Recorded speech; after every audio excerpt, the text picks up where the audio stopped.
The wagon stopped. The woman stepped down, hope shining in her eyes. Then Frank Dillard handed her a crumpled letter and rode away, leaving her there like unwanted cargo. Wyatt Collins watched from his fence as her dreams shattered in the dust. He didn't know her name yet, but he knew that look. The look of someone left behind by a world too cruel to care.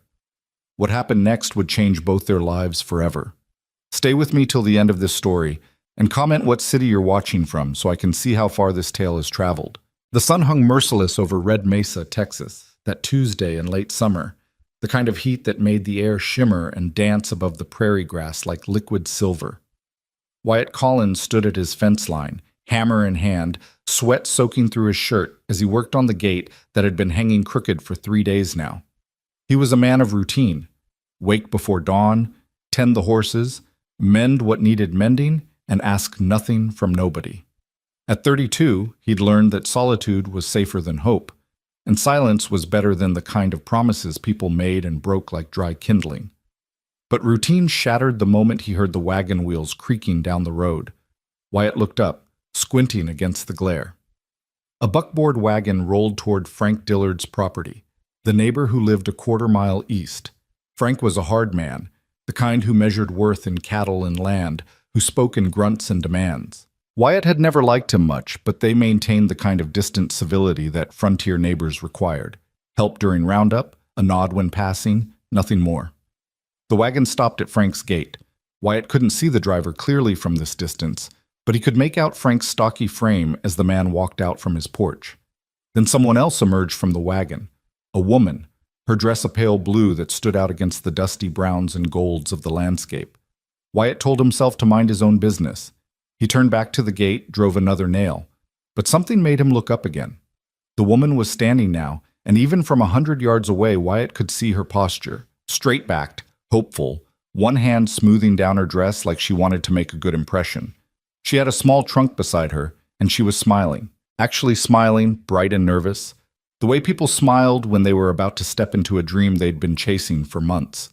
Frank stood 10 feet away from her, arms crossed, face hard as granite. The wagon driver said something Wyatt couldn't hear, then snapped the reins. The wagon pulled away, leaving the woman standing there with her trunk and her smile and her hope. She took a step toward Frank, hand extended. Frank didn't take it.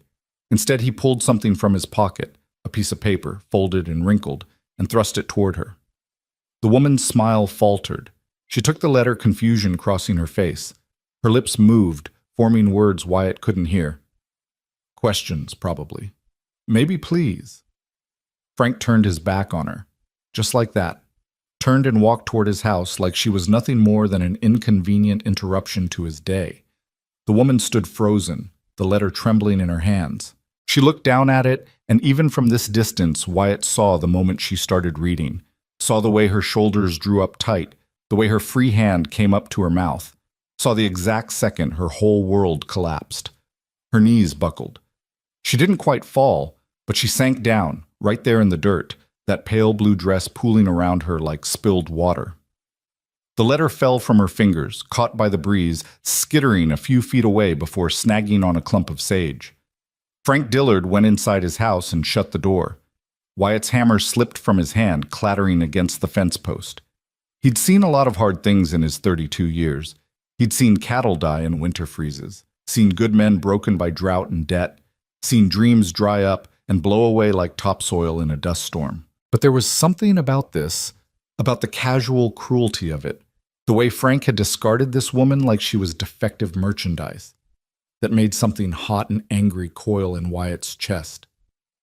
The woman sat there for what felt like hours, but was probably only minutes. Then she stood, slow and shaky, like a newborn calf learning its legs. She didn't go to Frank's door, didn't knock or call out or demand an explanation she clearly deserved. Instead, she bent down, picked up the letter, folded it carefully, and tucked it into the pocket of her dress. Then she started walking.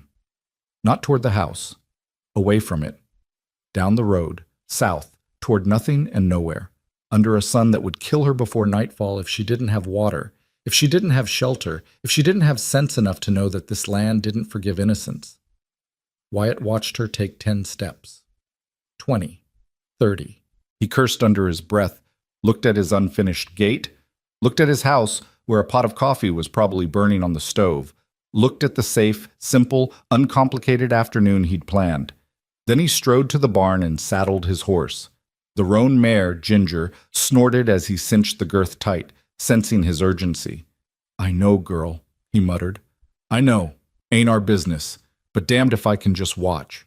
He swung into the saddle and urged Ginger into a lope, closing the distance between his property and the walking woman. She didn't turn at the sound of hoofbeats, just kept putting one foot in front of the other, like she was in some kind of trance. "Ma'am," Wyatt called when he was close enough. "Ma'am, hold up a minute." She stopped but didn't turn around. Her shoulders were set rigid, her head held high despite everything. Pride, Wyatt recognized. The kind of pride that was the last thing a person had when everything else was stripped away. He brought Ginger alongside her, then dismounted, holding the reins loose in one hand. Up close, he could see she was younger than he'd first thought. Maybe 25, with dark hair pinned up in a style that had probably been neat this morning, but was now coming loose in the heat. Her face was oval-shaped, with high cheekbones and eyes the color of storm clouds. Pretty, in a quiet way. But it was the set of her jaw that caught his attention, determined, even now, especially now. "Ma'am," he said again, gentler this time, "I don't mean to intrude, but you shouldn't be out here alone. Not with no water, no horse, no—" "I'm fine," she cut him off. Her voice was low, roughened by tears she was clearly refusing to shed. "Thank you for your concern, but I can manage." "Manage what exactly? It's 15 miles to the next town, and the sun ain't getting any cooler." She finally turned to look at him, and he saw the full weight of her dignity and her devastation all at once. "That's my concern, not yours, Mr. Collins, Wyatt Collins. I'm Frank's neighbor, West Property." He gestured vaguely behind them. Something shifted in her expression. A flicker of embarrassment, maybe, or fresh humiliation at being witnessed in her lowest moment by someone who knew Frank, who might think she deserved this somehow. "Miss," he prompted. She hesitated, then lifted her chin a fraction higher. "Bennett, Nora Bennett." "Miss Bennett," he touched the brim of his hat. "I saw what happened back there. Or enough of it anyway, and I'm telling you straight, you walk south in this heat with no provisions, you won't make it to sundown." "Perhaps that would be preferable," she said. So quietly, he almost didn't hear it. The words hit him like a fist to the gut. He studied her face, saw the tremor in her lips she was trying so hard to control, saw the way her hands were clenched so tight her knuckles had gone white. "No," he said firmly. "No, ma'am, it wouldn't be. Whatever happened, whatever Frank said or did—" He stopped himself, aware he was treading on ground that wasn't his to walk on. "Look, I got a cabin about 10 minutes' ride west. It ain't much, but there's a spare room, fresh water, and shade. You can rest there, figure out your next move. No strings, no expectations, just basic human decency." She laughed then, a bitter sound that had no humor in it. Human decency. Yes, I was promised a fair amount of that in the letters, Mr. Collins. Promises seem to be worth very little out here. "Can't argue with that," Wyatt admitted. "But my offer ain't a promise, it's just a fact. You need help, and I got the means to provide it. Simple as that." Nora looked away, blinking hard against the sun, or against tears, he couldn't tell which. "I can't accept charity from a stranger." "Ain't charity, it's neighborly. There's a difference." "Is there?" "Yes, ma'am. Charity's what you give someone you pity. Being neighborly's what you do because it's right, regardless of feelings." He paused, then added, "And because tomorrow I might be the one who needs help, and I'd hope someone would offer the same." She was quiet for a long moment, her gaze fixed on the horizon where heat waves made the distant hills look like they were breathing. Wyatt waited, giving her the space to make her own choice. He'd said his piece. Pushing harder would only drive her further into that pride that was keeping her spine straight. Finally, she looked at him again, and some of the hardness in her expression had cracked. "Just until I can arrange passage east," she said. "A day or two at most. I won't be a burden." "Never thought you would be, Miss Bennett." She nodded once, sharp and decisive, then walked back to where her trunk sat abandoned by Frank's gate. Wyatt followed, and when he lifted the trunk, heavier than it looked, packed with what he assumed was every earthly possession she had. She didn't protest, just watched with those storm-gray eyes as he secured it to the back of his saddle. "Can you ride?" he asked. "I can sit a horse if that's what you're asking." "Good enough." He mounted first, then extended his hand down to her. She hesitated for just a second before taking it, and he pulled her up to sit behind him. She sat stiff as a board at first, not holding on, until Ginger shifted and she grabbed at his shirt to keep from sliding. "Might want to hold on proper," Wyatt said. "Ginger's gentle, but the road's got ruts." Slowly, awkwardly, Nora's arms came around his waist. He could feel her trembling, whether from fear, exhaustion, or the shock of everything that had happened he didn't know. Probably all three. "All right then," he said quietly, and nudged Ginger into an easy walk. "Let's get you out of this sun." They rode in silence. The only sounds, the steady clip-clop of Ginger's hooves, the creak of leather, and the whisper of wind through the prairie grass. Wyatt was acutely aware of the woman behind him, of how her grip tightened whenever they hit a rough patch, of how she was working so damn hard to keep herself together. His cabin came into view after about 10 minutes, a simple structure of wood and stone, weathered but solid, with a small barn off to one side and a corral where his other two horses, Buck and Daisy, lifted their heads to watch their approach. It wasn't much by anyone's standards, but it was his. Paid for with his own sweat and years of hard work after he'd left his family's ranch in New Mexico. No debts, no strings, no one to answer to. He reined Ginger to a stop by the front porch and dismounted, then helped Nora down. She swayed slightly when her feet hit the ground, and he steadied her with a hand on her elbow. "You all right?" "Yes," she said, but her voice was faint. It's been a long day." "I imagine so." He grabbed her trunk and carried it up the porch steps, shouldering the door open. "Come on in. I'll get you some water." The interior of the cabin was dim and cool after the brutal sunlight. One main room served as kitchen and living area, with a stone fireplace on one wall and a rough-hewn table with two chairs near the window. Two doors led off the main room, one to Wyatt's bedroom, one to the spare room he used for storage. Nora stood just inside the doorway, looking around like she wasn't sure she was allowed to be there. Wyatt set her trunk down and went to the kitchen area, pumping water into a tin cup. "Here," he said, bringing it to her. "Drink slow. You're probably more dehydrated than you think." She took the cup with both hands, and he noticed they were still shaking. She drank carefully, and some color started coming back to her face.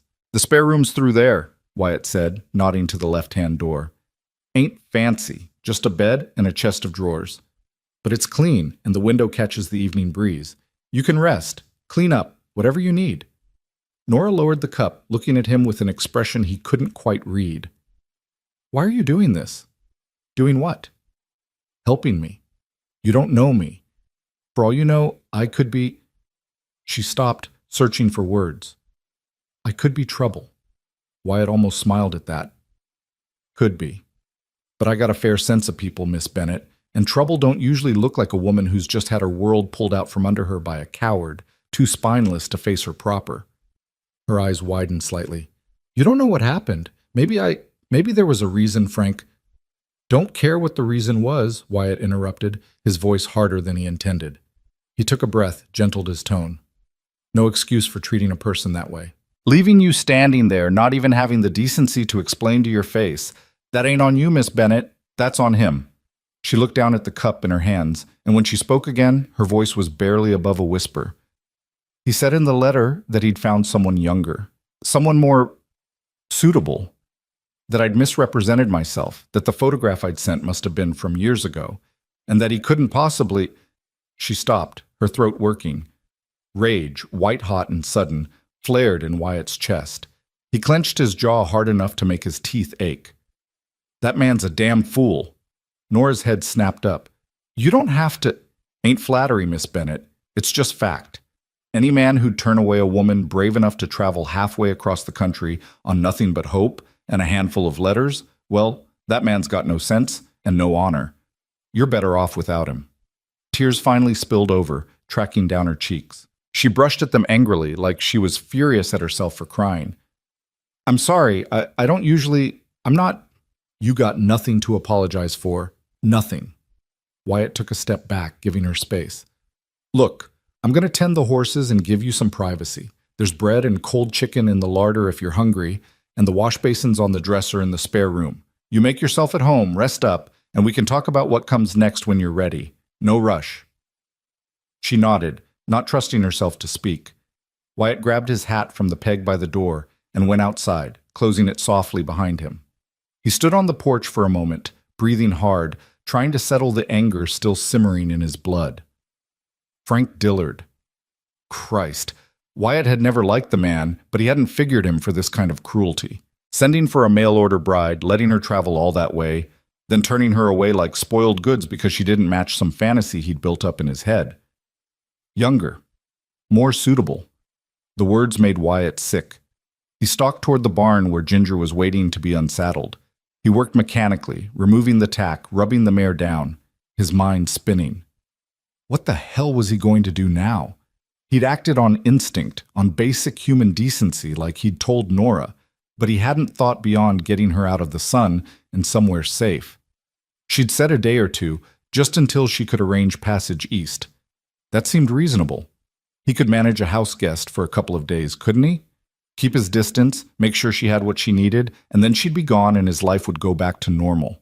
Except even as he thought it, he knew it wasn't going to be that simple. Because he'd seen the look in her eyes when she'd said maybe walking into the desert would be preferable.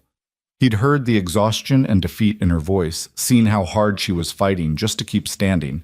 And something in him, something he'd thought he'd locked away years ago after Sarah had died, had woken up and taken notice. Not attraction, exactly. Or not just that. It was more like recognition. Like seeing someone standing in the same kind of darkness he'd once stood in, and knowing exactly how cold and lonely it was. He turned Ginger loose in the corral and leaned against the fence, watching his horses graze in the late afternoon light. Buck, the big bay gelding, came over and nosed at his pocket, looking for treats. "Ain't got nothing for you, boy," Wyatt murmured, scratching between the horse's ears. "Used up my good sense helping a stranger. Don't got much else to spare." Buck snorted and wandered off, unimpressed. Wyatt stayed there a while longer, watching the sun sink lower, painting the sky in shades of orange and pink. Inside the cabin, Nora Bennett was probably washing her face, unpacking her trunk, trying to piece together what was left of her dignity and her dreams. And he was out here. A man who'd sworn off complications, who'd built a life of careful solitude, wondering how the hell he'd ended up responsible for a woman who looked at him with storm cloud eyes, and thanked him for basic human decency like it was some rare and precious gift. When he finally went back inside, the cabin was quiet. The spare room door was closed. Wyatt moved quietly around the kitchen, stoking the fire in the stove, putting coffee on to boil. He found the bread he'd mentioned and sliced some, laid out the cold chicken from yesterday's dinner. He was just setting plates on the table when the spare room door opened. Nora emerged looking slightly more composed. She'd unpinned her hair and braided it simply down her back, and she'd changed into a simpler dress, calico instead of the pale blue. Her face was clean, her eyes still red-rimmed but dry. "I hope you don't mind," she said, gesturing to the dress. "I needed to change, and I thought—" "You don't need to explain," Wyatt said. "This is your space for as long as you need it. I made some supper, if you're hungry." She looked at the table, at the simple meal laid out, and something softened in her expression. "Thank you. You've been very kind." They sat down across from each other, and for a few minutes they ate in silence. Wyatt wasn't much for conversation at the best of times, and he figured Nora probably needed quiet more than small talk. But the silence wasn't uncomfortable. It was the kind of silence two weary people could share, each caught up in their own thoughts. Finally, Nora spoke. "How long have you lived here, Mr. Collins?" "About 6 years now. And it's Wyatt, please. Mr. Collins was my father, and we didn't get along." A ghost of a smile crossed her face. "Wyatt, then. And you should call me Nora. I think we're past formalities, given the circumstances." "Nora." He tested the name, found he liked the sound of it. "You came from Missouri, you said?" "St. Louis. I was a seamstress there, had a small shop with my aunt. When she passed last year, I couldn't keep the business going alone. The rent was too high, the competition too fierce. I was facing some difficult choices. She looked down at her plate. Then I saw an advertisement in the newspaper. Western men seeking respectable women for marriage. It seemed like a chance to start over, to build something new. And you picked Frank Dillard's ad. He wrote nice letters, she said quietly.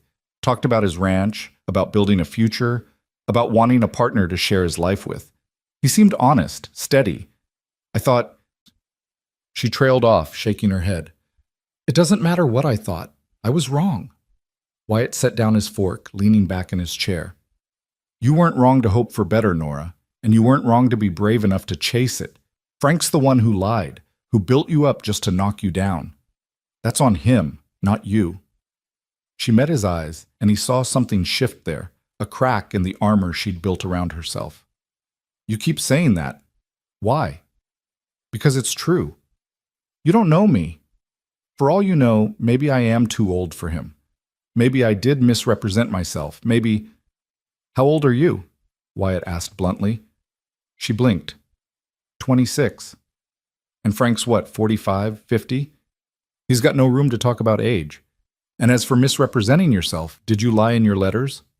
No, I told him exactly who I was, what I'd done, Then you didn't misrepresent nothing.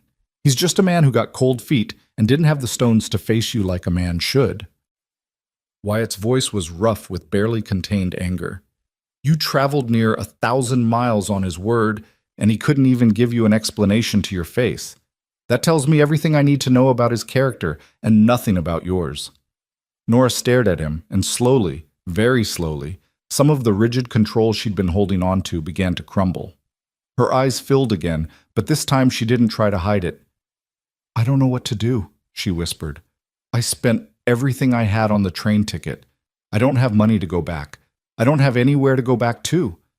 I thought I was coming here to start my life, and instead Her voice broke. I'm nowhere.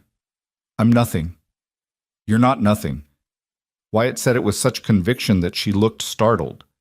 You're a woman who had the courage to risk everything for a better life. That ain't nothing. That's damn near everything. She pressed her hands to her face, shoulders shaking with silent sobs. Wyatt felt helpless, useless. He was a man who knew how to fix fences and break horses and survive hard winters, but comforting a crying woman was about as far outside his skill set as you could get. Still, he couldn't just sit there. He stood, awkward and uncertain, and moved around the table. He didn't touch her, didn't think he had the right, but he pulled out the chair next to her and sat down, close enough that she'd know she wasn't alone. Listen to me, Nora, he said quietly. I know it feels like the world just ended. I know it feels like you're standing in a hole so deep you can't see daylight, but you're still standing. That counts for something. That counts for a lot. She lowered her hands, looking at him with those red, swollen eyes. How would you know? Because I've been there. The words came out before he could stop them. Different circumstances, maybe. But I've been in that hole. I felt like everything I built just crumbled to dust. And I'm here to tell you, you survive it. You keep putting one foot in front of the other, even when it feels pointless. And eventually, you find your way back to daylight. How? She asked desperately. How do you do that? Wyatt was quiet for a moment, remembering Sarah, the fever that took her, the year after where he'd barely been able to function. Remembering how he'd sold his family's ranch, left New Mexico, drifted until he found this patch of land in Texas and decided to stop running. You start small, he said finally. You don't think about the big picture, about rebuilding your whole life. You just think about the next thing, the next hour, the next day. You eat when you need to eat. You sleep when you need to sleep. You do the next task in front of you, and then the one after that. And somewhere along the way, without even noticing, you realize you're not just surviving anymore. You're living again. Nora was quiet, taking that in. Then she said very softly, What was in your hole, Wyatt? What crumbled for you? He almost didn't answer. It wasn't something he talked about. It wasn't something he let himself think about most days. But there was something about the rawness of this moment, about the way she'd let him see her breaking, that made him want to offer the same honesty in return. My wife, he said. Sarah. We'd been married 3 years when she got sick, Fever. The doctor couldn't do nothing for it. She died in our bed while I held her hand and felt completely goddamn useless. Nora's breath caught. Oh, Wyatt, I'm so sorry. It was 8 years ago, he said. Feels like yesterday sometimes. Feels like a lifetime ago others. After she died, I didn't handle it well. Sold everything. Drifted for a couple of years.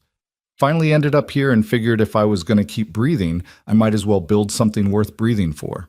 And did you? Build something worth it? Wyatt looked around the cabin, at the simple furniture he'd made with his own hands, at the life he'd constructed from nothing but stubbornness and survival instinct. I built something, he said.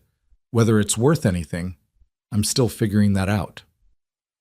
They sat in the growing darkness, neither moving to light a lamp. Outside, the crickets started their evening song, and a cool breeze finally began to blow through the open windows. Thank you, Nora said after a long while, for telling me that. For all of this. You don't need to thank me. Yes, I do. You didn't have to help me. You could have ridden right past, minded your own business. Most people would have. Most people ain't worth knowing then. She laughed at that. A small, watery sound, but genuine. It was the first real laugh he'd heard from her, and something about it eased the tightness in his chest. I should let you rest, Wyatt said, standing. It's been a hell of a day for you. We can talk tomorrow about what comes next, figure out your options. Nora nodded, standing as well. She swayed slightly, exhaustion finally catching up with her, and Wyatt steadied her with a hand on her arm. I'm all right, she said, but she didn't pull away immediately. Just tired. Then sleep. The world ain't going nowhere. Your problems will still be there in the morning, and you'll be stronger to face them after some rest. She looked up at him, and in the dim light, her eyes were shadowed but searching. You're a good man, Wyatt Collins. Don't let anyone tell you different. Before he could respond, she turned and went to the spare room, closing the door softly behind her. Wyatt stood there in the dark cabin, her words echoing in his head. A good man. He didn't feel like a good man. He felt like someone who'd acted on impulse, who'd complicated his simple life by taking in a stranger, who was probably going to regret this whole thing in about 48 hours. But as he finally lit a lamp and settled into his own room, he couldn't quite convince himself that regret was what he was feeling. What he felt was something else entirely, something he hadn't felt in 8 years. He felt needed. And against all his better judgment, that didn't feel like a burden. It felt like waking up.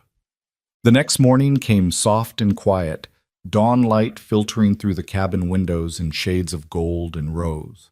Wyatt woke to the sound of someone moving around in the kitchen, soft footsteps, the quiet clink of dishes. He dressed quickly and emerged from his room to find Nora at the stove, her hair still in the simple braid from yesterday, wearing the same calico dress. She'd gotten the fire going and was making coffee, and the smell of it filled the cabin like a promise. She turned when she heard him, looking uncertain. I hope you don't mind. I woke early and thought I could at least make myself useful. Don't mind at all, Wyatt said, moving to the table. Though you're a guest here. You don't need to. I can't just sit idle, she interrupted, then caught herself. I'm sorry. I don't mean to be presumptuous. It's just, I need to do something. I need to feel like I'm not completely helpless. Wyatt understood that. Pride and purpose. Sometimes they were all a person had to hold on to. Coffee sounds good then. Thank you. They sat together as the sun climbed higher, drinking coffee and not saying much. Wyatt found himself watching her when he thought she wouldn't notice. The way she held her cup with both hands, like she was trying to warm herself despite the growing heat of the day, the way her eyes kept drifting to the window, like she was looking for something she couldn't quite name. I've been thinking, Nora said finally, setting down her cup, about what you said last night, about taking things small, one step at a time. And I think my first step needs to be finding work. Some way to earn passage back east, or at least to another town where I might have better prospects. She met his eyes, her jaw set with determination. I won't impose on your hospitality longer than absolutely necessary. A few days at most, just until I can figure out where to go from here. Wyatt nodded slowly. What kind of work you looking for? I'm a seamstress, like I said, a good one. but I don't know if there's much call for that out here. I can cook, clean, mend. I'm willing to do whatever needs doing. Red Mesa ain't much of a town, Wyatt said honestly. General store, saloon, church, handful of houses. Don't know that they'd have much in the way of seamstress work. But I could take you in tomorrow, ask around. Someone might need help. Tomorrow?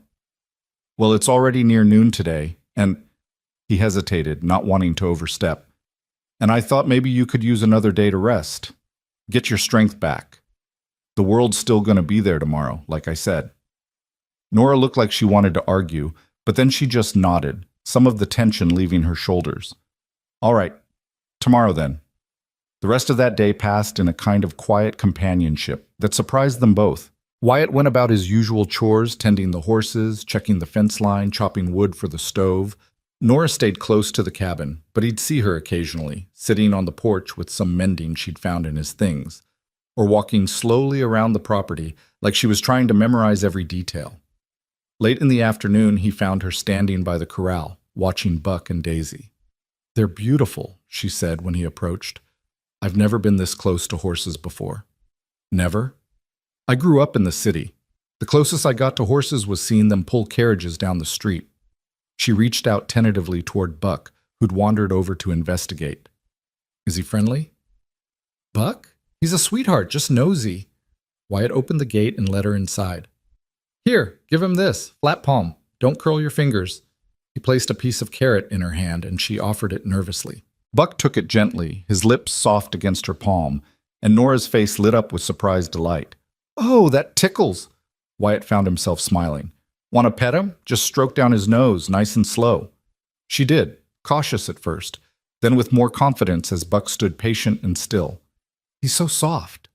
I didn't expect that." "They look tough, but they're gentle creatures mostly. Long as you treat them right, they'll give you everything they got." Nora looked at him over Buck's head. "Is that true of all creatures, do you think?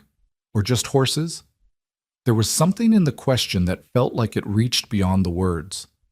Wyatt held her gaze, saw the vulnerability there, the hope she was trying so hard not to feel. "I'd like to think so," he said quietly. "Though people are more complicated than horses. Harder to predict, harder to trust." "Yes," she agreed softly. "They are." They stood there in the golden afternoon light, the horses grazing peacefully around them, and something unspoken passed between them. An understanding, maybe, or just the simple recognition that they were both people who'd been hurt, who'd learned to be careful, who'd built walls to keep the world at a safe distance. But walls could be lonely too. That evening, Nora insisted on making supper. Wyatt tried to argue, but she was determined, so he let her take over the kitchen while he cleaned up from the day's work. The cabin filled with the smell of cooking, salt pork and beans, biscuits baking in the oven. And when they sat down to eat, Wyatt realized it was the first real meal he'd had in this house that he hadn't cooked himself in years. "This is good," he said, and meant it. "Real good."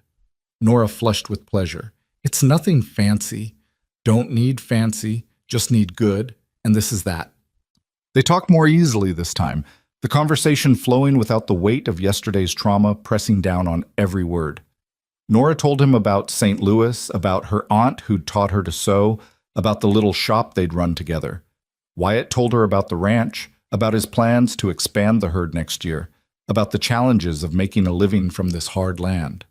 It was comfortable, easy, and that should have been a warning, should have made Wyatt pull back, but instead he found himself leaning in. When they finished eating, Nora started clearing the dishes, but Wyatt stopped her. "You cooked. I'll clean. Fair's fair." "We could do it together," she suggested. "Make it go faster." So they did, working side by side in the small kitchen.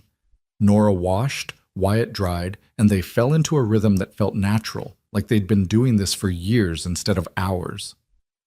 "Can I ask you something?" Nora said as she handed him a plate. "Sure." "Yesterday when you found me, why did you really stop? You said it was human decency, being neighborly, but..." She paused, searching for words. "There was something else, wasn't there? Something that made you help me when you could have just ridden past." Wyatt was quiet for a moment, drying the plate slowly. "You really want to know?" "I do." It was the way you stood up, he said finally. After Frank left you there, after you read that letter and your whole world fell apart, you still stood up. You didn't beg. You didn't go pounding on his door demanding answers you deserved. You just stood up and started walking. There was dignity in that, strength, and I guess I couldn't stand the thought of watching that strength get swallowed up by this land, because some coward couldn't see what he had standing right in front of him. Nora had stopped washing, her hands still in the water. She was looking at him with an expression he couldn't quite read. Surprise, maybe, or something deeper. You saw all that in a few moments? She asked. Didn't need more than a few moments. Some things, you just know. She turned back to the dishes, but her hands were trembling slightly. My mother used to say I was too proud for my own good, said it would be my downfall. Pride ain't a bad thing, long as it don't make you stupid. Your kind of pride, the kind that keeps you standing when everything's telling you to fall, that's worth having. Even when it leaves you alone? The question hung in the air between them, heavy with meaning. Wyatt set down the dish and the towel, turning to face her fully. Being alone ain't the same as being lonely, Nora. I've been alone 8 years, and most days I'm fine with that. But lonely, that's different. That's what happens when you're surrounded by people who don't see you, who don't know you, who don't give a damn about the person you really are. He paused. Frank left you alone on that road. But I'd bet my ranch you were lonelier in those letters he wrote you, pretending to be someone he wasn't, than you've ever been standing on your own 2 feet being exactly who you are. A tear slipped down her cheek. She didn't brush it away this time. How do you do that? Do what? Say exactly what I need to hear, even when I didn't know I needed to hear it. Wyatt shrugged, uncomfortable with the praise. Just saying what's true. She dried her hands on her apron and turned to face him fully. They were standing close in the small kitchen, closer than they'd been before, and Wyatt was suddenly acutely aware of every detail, the way the lamplight caught in her dark hair, the way her eyes were still shining with unshed tears, the way she was looking at him like he'd just handed her something precious. Thank you, she said softly. For everything, for stopping, for bringing me here, for making me feel like maybe I'm not as broken as I thought I was. You're not broken, Nora. You're just hurt. There's a difference. Is there? It doesn't feel like it right now. There is. Broken things can't be fixed. Hurt things heal. Given time and the right care, they heal just fine. She held his gaze for a long moment, and something passed between them, something electric and dangerous and full of possibility. Wyatt felt it like a physical pull, drawing him toward her, and for a heartbeat, he thought about closing that last bit of distance, about finding out if her lips were as soft as they looked. But he didn't, because she was vulnerable right now, hurting and lost and looking for something solid to hold on to. And he wouldn't take advantage of that, wouldn't let her reach for him when she might just be reaching for anyone who offered kindness in the midst of her pain. So instead, he stepped back, breaking the moment gently. You should get some rest. Tomorrow's going to be a long day if we're riding into town.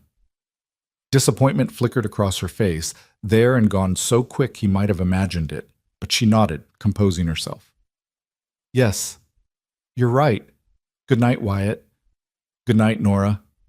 She went to her room, and Wyatt stood in the kitchen for a long time after, staring at nothing, trying to convince himself he'd done the right thing, trying to ignore the part of him that whispered he was a damned fool. Morning came too early, and not early enough. Wyatt had spent half the night staring at the ceiling of his room, listening to the sounds of the cabin settling, acutely aware that just one wall away, Nora was sleeping in his spare room. Or maybe she wasn't sleeping either.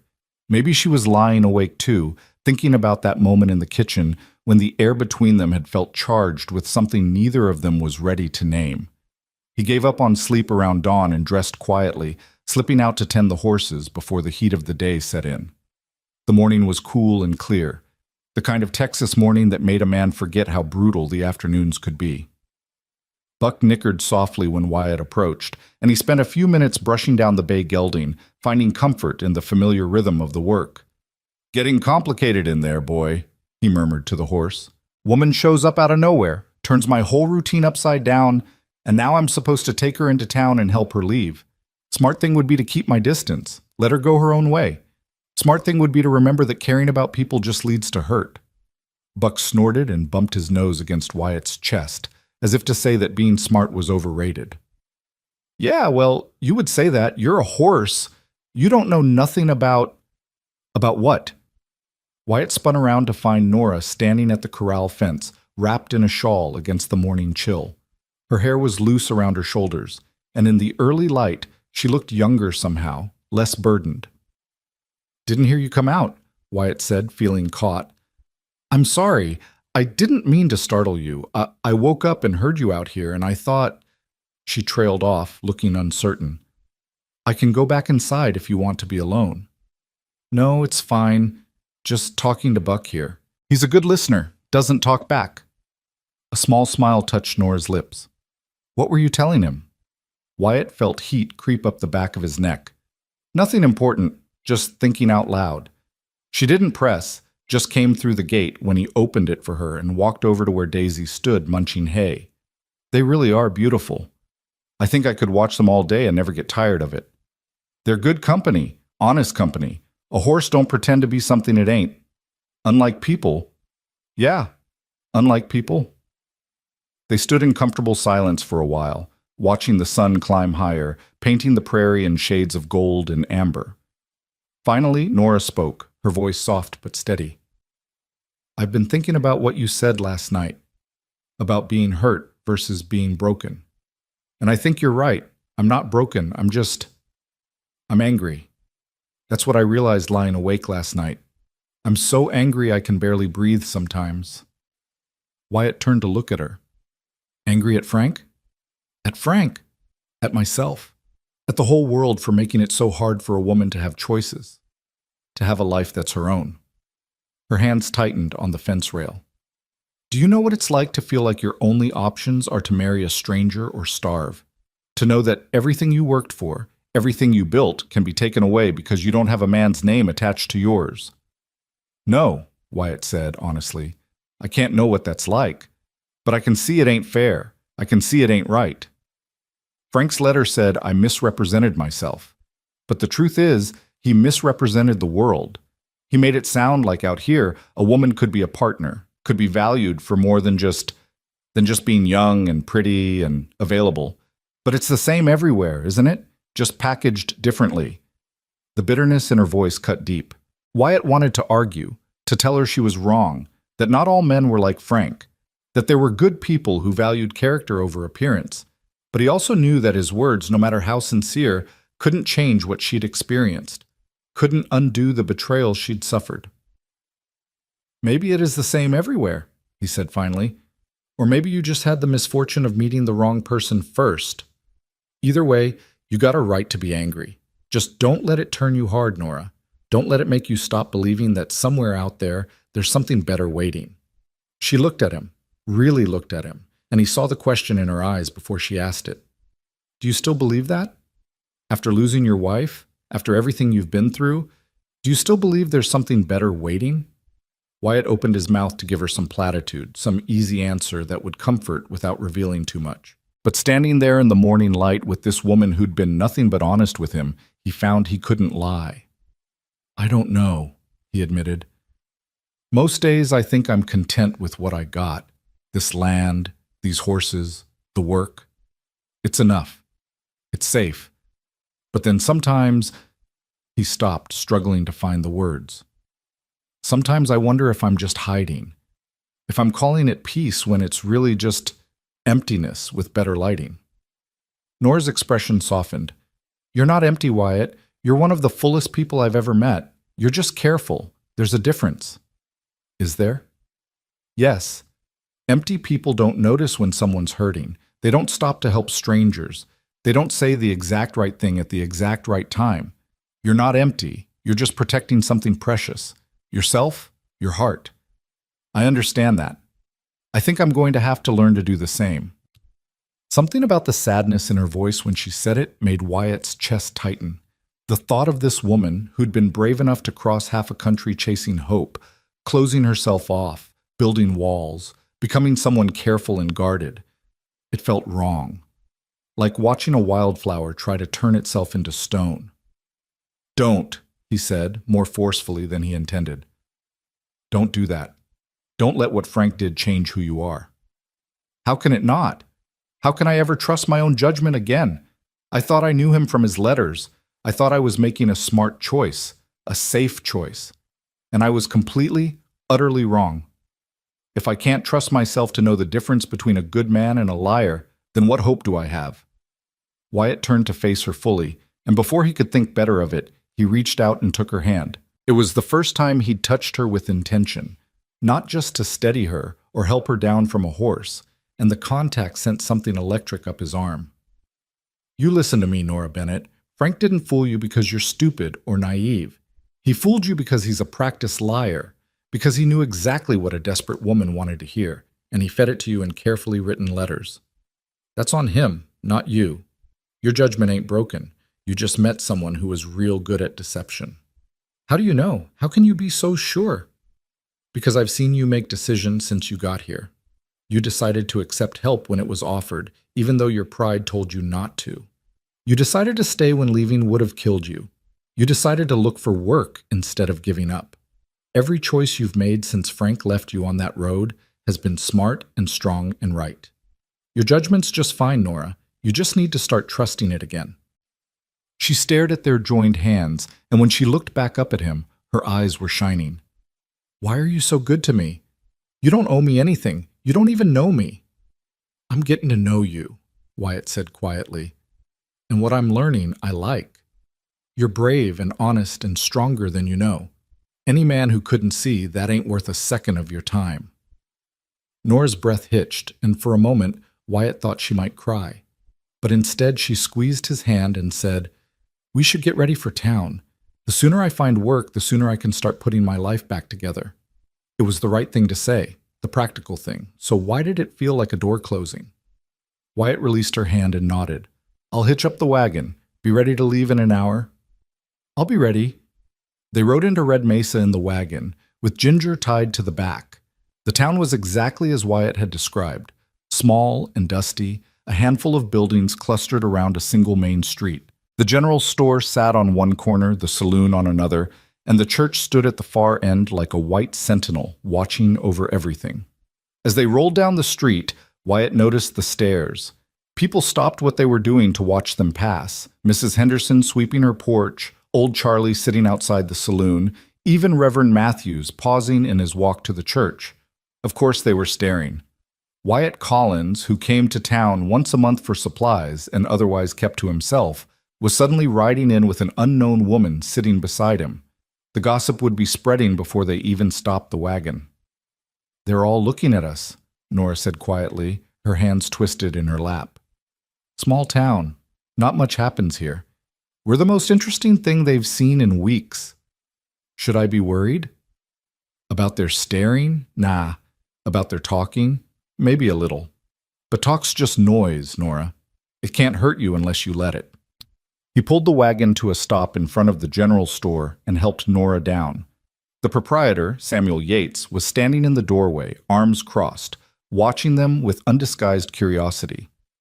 "Wyatt," Samuel said by way of greeting, "didn't expect to see you till next week. Got some business in town. This is Miss Nora Bennett. She's looking for work. Thought you might know if anyone's hiring." Samuel's eyes slid to Nora, assessing. "What kind of work you looking for, miss?" Nora lifted her chin, and Wyatt recognized that gesture, the pride that kept her standing. "I'm a seamstress by trade, but I'm willing to do whatever needs doing. Cooking, cleaning, mending. I'm a hard worker and honest." "A seamstress, huh?" Samuel scratched his chin. "Don't get much call for that here. Most folks make do with what they got. But," he paused, considering, "Martha Jenkins over at the boarding house could use some help. Her arthritis has been acting up something fierce. Can't manage all the washing and cooking like she used to." "The boarding house," Nora repeated, looking at Wyatt. "Is it far?" "2 streets over. I can take you there." "I'd appreciate that, Mr. Yates." "Thank you." Samuel nodded, but his eyes were sharp with questions he wasn't asking. "She's staying with you, Wyatt?" And there it was. The question that would determine how this town saw Nora, how they treated her, whether they'd even consider giving her work. Wyatt felt Nora tense beside him, felt the weight of the moment. He could lie, could say she was a cousin visiting, could spin some story that would protect her reputation. But lies had brought Nora here in the first place, and he wouldn't add to that burden. "She's a guest in my home temporarily," Wyatt said, his voice carrying a note of steel. "She came out here on false pretenses, got left high and dry by a man who ain't worth naming. I'm helping her get on her feet. Anyone got a problem with that can take it up with me directly." Samuel's eyebrows shot up, and Wyatt saw the exact moment the storekeeper made his decision about what kind of woman Nora was, what kind of situation this was. To his credit, Samuel just nodded slowly. "No problem here, Wyatt, just making conversation. You take Miss Bennett over to Martha's. I'll let her know you're coming." As they walked back to the wagon, Nora was silent. Wyatt helped her up, then climbed up beside her, very aware of the eyes still following them. "You shouldn't have said that," Nora said once they were moving again. "You shouldn't have made it sound like there's something improper happening. Your reputation—" "My reputation can handle it. Question is, can yours? Because I won't lie about you, Nora. I won't make up some story to make you more palatable to people who don't know the first thing about you. You deserve better than that." "I deserve—" She laughed, a bitter sound. "Wyatt, I don't think you understand how this works. A woman's reputation is everything. Without it, I'm nothing. No one will hire me, no one will help me. You just told the biggest gossip in town that I'm staying with you, unmarried, unchaperoned. Do you know what that makes me in their eyes? Makes you a woman who needed help and got it. Anyone who thinks different ain't worth concerning yourself with." Easy for you to say. You're a man. Your reputation doesn't hinge on where you sleep or who you talk to or whether you smile too much or not enough. Mine does, and you just— She pressed her hands to her face. "I need to find work, Wyatt. I need to earn money to leave, and you just made that so much harder." Guilt twisted in Wyatt's gut. She was right. He knew she was right. He'd let his anger at Frank, at the unfairness of it all, at the way this town would judge her, get in the way of what she actually needed. "I'm sorry," he said. "You're right. I should have thought before I spoke. Should have asked you what you wanted me to say. It's done now. We'll just have to hope that Martha Jenkins is either deaf or doesn't care about gossip." Martha Jenkins turned out to be neither deaf nor unconcerned about gossip, but she was desperate. The boarding house was a 2-story building that had seen better days, paint peeling, porch sagging, but still standing proud. Martha herself was a woman in her 60s, gray-haired and sharp-eyed, with hands so twisted by arthritis they looked like gnarled tree roots. She listened to Nora's pitch with pursed lips, her gaze traveling from Nora's face to Wyatt standing behind her, then back again. "So you're the woman Frank Dillard sent for," Martha said bluntly. "Heard about that. Heard he took one look at you and sent you packing." Nora's back went rigid, but her voice stayed steady. "Yes, ma'am, that's what happened. And now you're staying with Wyatt Collins." "Temporarily, just until I can earn enough to move on." Martha snorted. "Temporarily, right. And I suppose nothing improper is happening out there." "Ma'am," Wyatt started, but Nora cut him off. "What happens or doesn't happen at Mr. Collins' home is between him, me, and God," Nora said, and there was steel in her voice now. "But since you're asking directly, I'll answer directly. Mr. Collins has been nothing but a gentleman. He gave me shelter when I had none, food when I was hungry, and kindness when the world had shown me nothing but cruelty. If you want to judge that, go ahead. But know that your judgment says more about you than it does about me." Martha's eyes widened, and for a moment the boarding house fell silent. Then, unexpectedly, the older woman laughed. "Got some spine, don't you? Good. You'll need it working here. I got 8 rooms, 6 of them occupied by miners and railroad workers who think cleaning up after themselves is women's work. I need someone who can cook 3 meals a day, keep the rooms clean, do the washing, and not take any guff from men who think being rough gives them the right to be rude. Pay's not great, room, board, and $2 a week, but it's honest work." Nora's eyes lit up with hope. "I'll take it. When can I start?" "Tomorrow morning, 5 a.m. sharp. You'll room upstairs, 3rd door on the left. It ain't fancy, but it's clean and private." Martha paused, her gaze softening just slightly. "And for what it's worth, girl, Frank Dillard's a fool. I've known him 20 years, and he's always been the kind of man who wants perfection, but wouldn't know it if it bit him on the ass. You're better off without him." "Thank you, ma'am." "Don't thank me yet. Wait till you've dealt with a week of miners tracking mud through the house and demanding biscuits at midnight. Now get on out of here. I'll see you tomorrow." They walked back to the wagon in silence. Wyatt could feel the tension radiating off Nora, could see the way she was holding herself together through sheer force of will. It wasn't until they were out of town, heading back toward his ranch, that she finally spoke. "So that's it then. Tomorrow I start work, and this whole nightmare chapter of my life can start to close." "You don't sound happy about it." "I'm grateful for the opportunity. Martha's giving me a chance when she didn't have to. It's more than I had this morning." "But?" Nora was quiet for a long moment. "But it's not what I came here for, is it? I came here to build a life, to have a partnership, to be more than just a servant. And now I'm going to be cleaning up after miners and cooking meals for strangers, saving pennies until I can afford to leave and start over somewhere else. It's not a life. It's just survival." Wyatt understood that feeling, understood it bone deep, because wasn't that what he'd been doing for 8 years? Just surviving, just going through the motions, calling it peace when it was really just an absence of pain? "Maybe survival's enough for now," he said. "Maybe you build the life you want one small piece at a time, starting with just staying alive and moving forward." "Is that what you're doing? Building a life one piece at a time?" "I thought I was. Now I'm not so sure." She turned to look at him, and in the afternoon light her eyes were the color of smoke. "What changed?" "You," he wanted to say. "You walked into my carefully constructed solitude and made me remember what it feels like to care about someone beyond myself. You made me angry on your behalf, protective, hopeful. You made me feel things I thought I'd buried with Sarah." But he couldn't say any of that. It was too much, too soon, too complicated. So instead he said, "Nothing changed. I'm just thinking out loud again." They rode the rest of the way in silence, but it was different now, heavier, loaded with all the things they weren't saying. When they reached the ranch, Wyatt helped Nora down from the wagon and unhitched Ginger. Nora stood on the porch, looking at the cabin like she was trying to memorize it. "This is my last night here," she said when Wyatt joined her. "Tomorrow, I'll be at Martha's boarding house, and you'll have your life back, your routine, your peace and quiet." "Yeah," Wyatt said, but the word felt hollow. "I should pack my things. Get ready for tomorrow." "Nora—" She turned to face him, and he saw tears threatening at the corners of her eyes.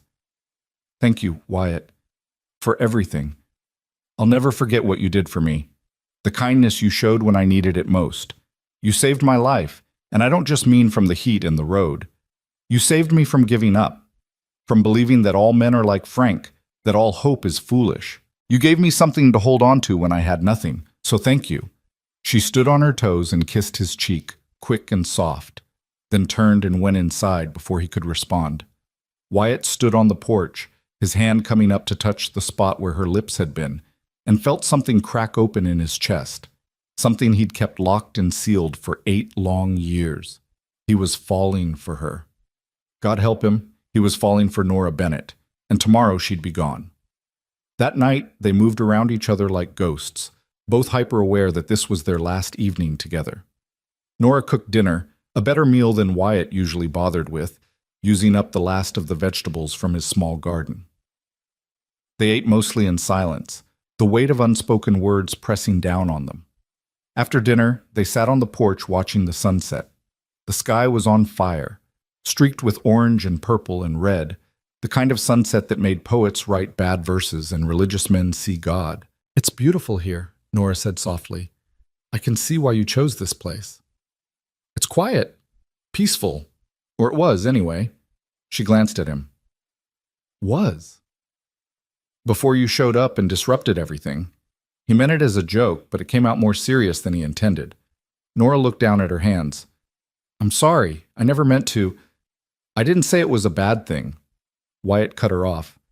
"Just different. You made me remember what it's like to have someone to talk to at the end of the day, someone to share meals with, someone who—" He trailed off, not sure how to finish.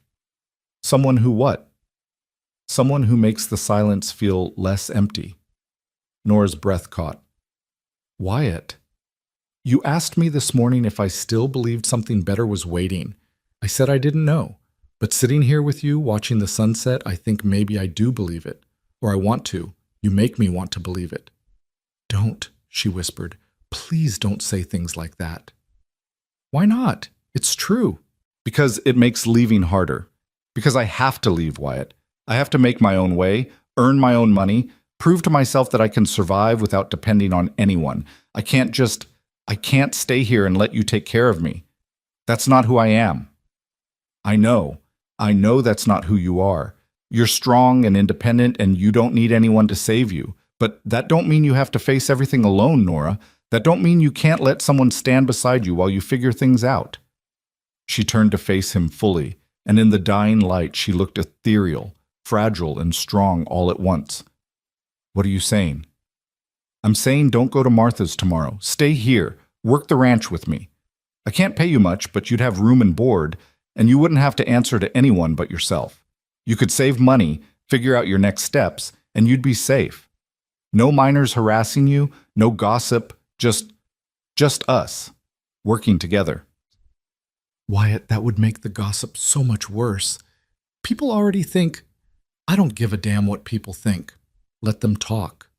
Let them assume whatever they want. I know the truth. You know the truth. That's all that matters. Is it? Is it really? Because that kind of talk can ruin me, Wyatt. It can make it so I never get another chance, never find another position. Your reputation might survive, but mine won't. Then marry me. The words fell out of his mouth before his brain could catch up with them. They hung in the air between them, shocking them both into silence. What? Nora's voice was barely a whisper. Wyatt's heart was pounding so hard he thought it might break through his ribs. What the hell had he just done? But as he looked at Nora's stunned face, as he felt the rightness of it settle into his bones, he realized he meant it. He actually meant it. Marry me, he said again, steadier this time.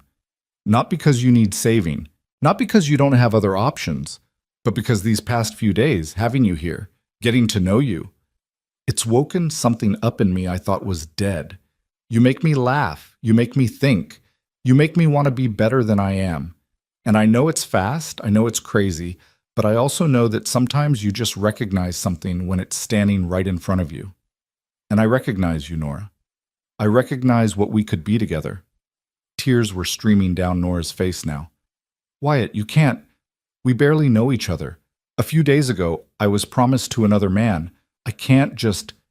I'm not Frank. I won't write you pretty lies or make promises I can't keep. What I'm offering is real. A partnership. A life we build together on our own terms. You want to work? Work beside me. You want independence? Have it. You want to say in every decision, every plan, every dream? It's yours. I'm not asking you to be some perfect vision of a wife. I'm asking you to be exactly who you are, right here, with me. You don't know who I am. Not really. You know who I've been for 3 days, but I know enough. I know you're brave enough to cross the country for a chance at something better. I know you're strong enough to stand up when everything tries to knock you down. I know you're honest and kind and you see people, really see them. You saw me, Nora. In just 3 days, you saw me clearer than anyone has in 8 years. That's not nothing. That's everything. Nora was shaking her head, but she wasn't pulling away. I came here for the wrong reasons. I came here because I was desperate and scared and I thought marriage was my only option. I can't make the same mistake twice. I can't. This ain't the same. You know it ain't. Frank was a stranger with pretty words. I'm just a man who's asking you to take a chance on something real. On someone who sees you and values you and wants to build a life where we both get to be free. Where we both get to be whole. Free, she repeated, and her voice broke on the word. How can I be free if I'm tied to another man, another set of expectations, another... Because I'm offering you a choice, Nora. Right now, right here. No pressure, no demands. Just a question. Stay with me. Build something with me. Let me stand beside you while you become whoever you want to be. And if someday you decide you want to leave, if you decide this ain't what you want, then I'll help you go. No bitterness, no recriminations, just respect for the time we had and hope that you find what you're looking for. She stared at him, tears still falling, and Wyatt could see the war raging inside her, fear and hope, doubt and desire, the need to protect herself warring with the need to believe in something again. I'm scared, she whispered. I'm so scared, Wyatt. What if I'm wrong again? What if... Then we'll be wrong together. But at least we'll be honest about it. At least we'll try. The sun had set completely now, stars beginning to emerge in the darkening sky. An owl called somewhere in the distance, and the night breeze carried the scent of sage and grass. Nora took a shaking breath, then another. Then she said so quietly he almost didn't hear it, "All right." "All right?" "All right, I'll stay. I'll marry you. But Wyatt, I need you to promise me something. Anything. Promise me that if I change my mind, if I wake up one day and realize I made another mistake, you'll let me go. No guilt, no manipulation, just freedom. Can you promise me that?" It would kill him, Wyatt knew. If she left, it would break something in him that might never heal. But looking at her tear-stained face, seeing the vulnerability and the courage it took for her to even consider staying, he knew there was only one answer he could give. "I promise. Your freedom is yours, Nora. Always. I won't ever take that from you."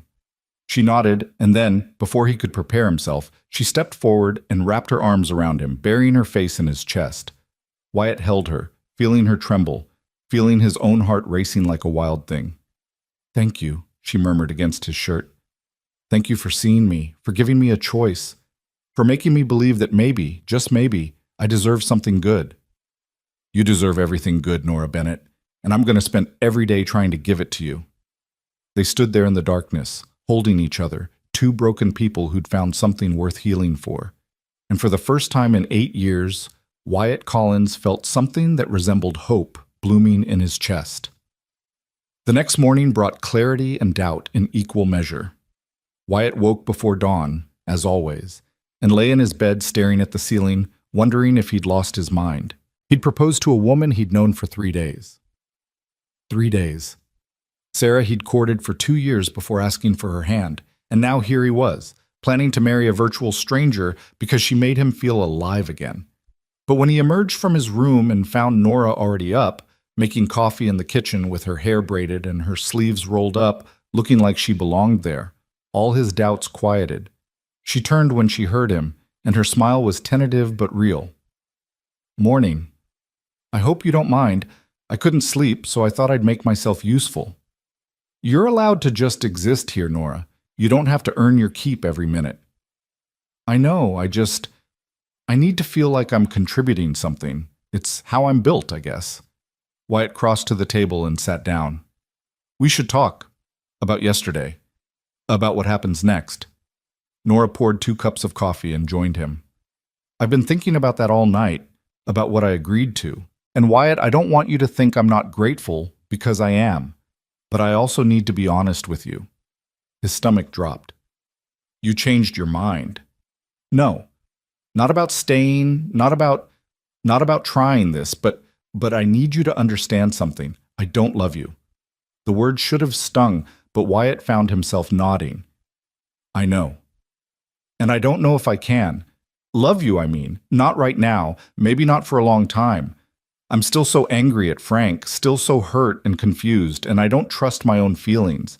Everything's all tangled up inside me, and I can't—" "Nora, stop." Wyatt reached across the table and took her hand. "I don't expect you to love me.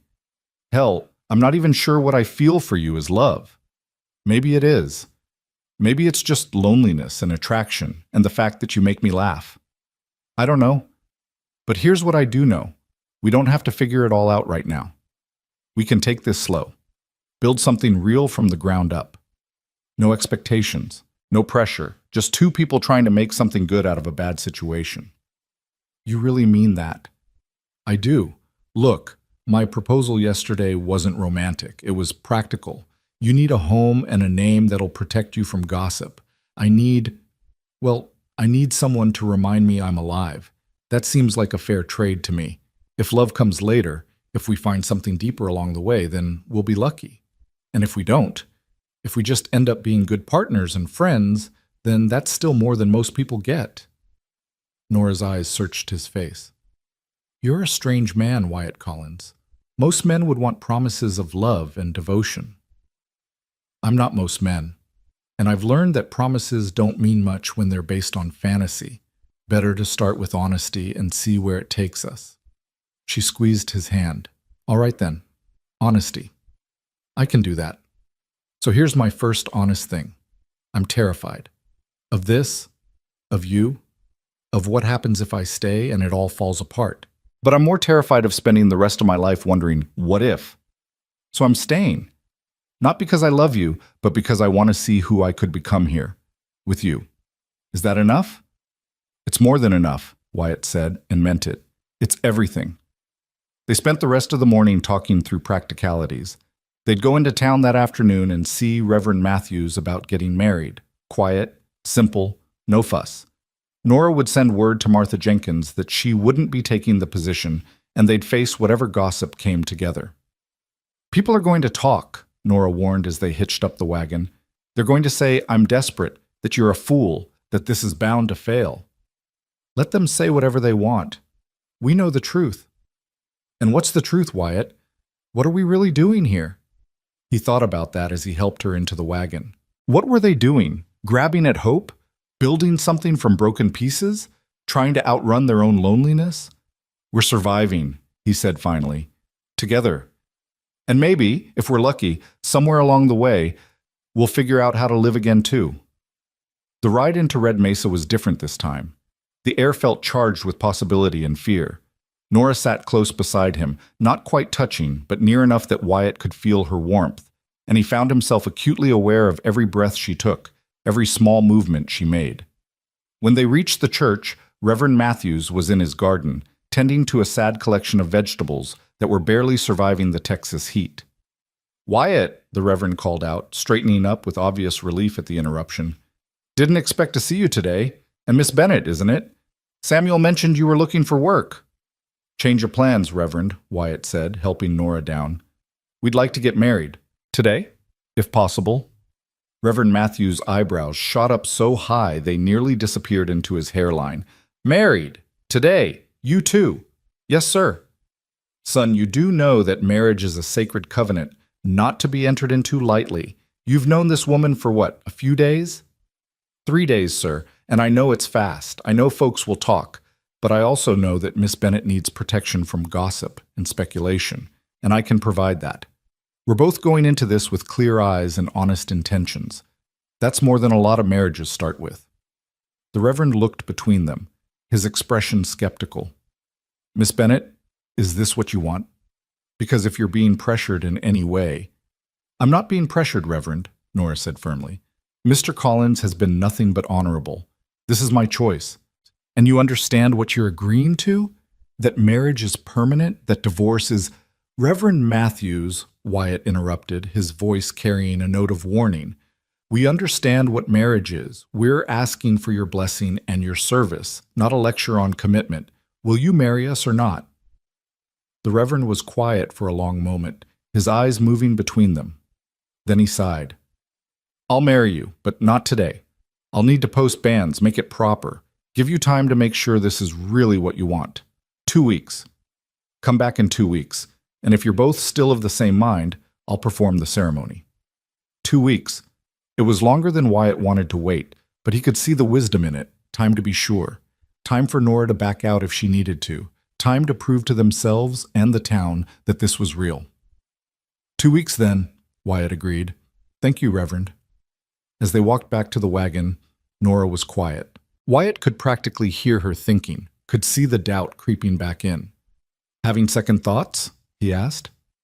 Constant second thoughts, she admitted. But I'm trying to remember what you said about taking it one step at a time. Right now, the next step is 2 weeks of— what, exactly? Playing house? Pretending we're something we're not? Or figuring out what we actually are, Wyatt suggested.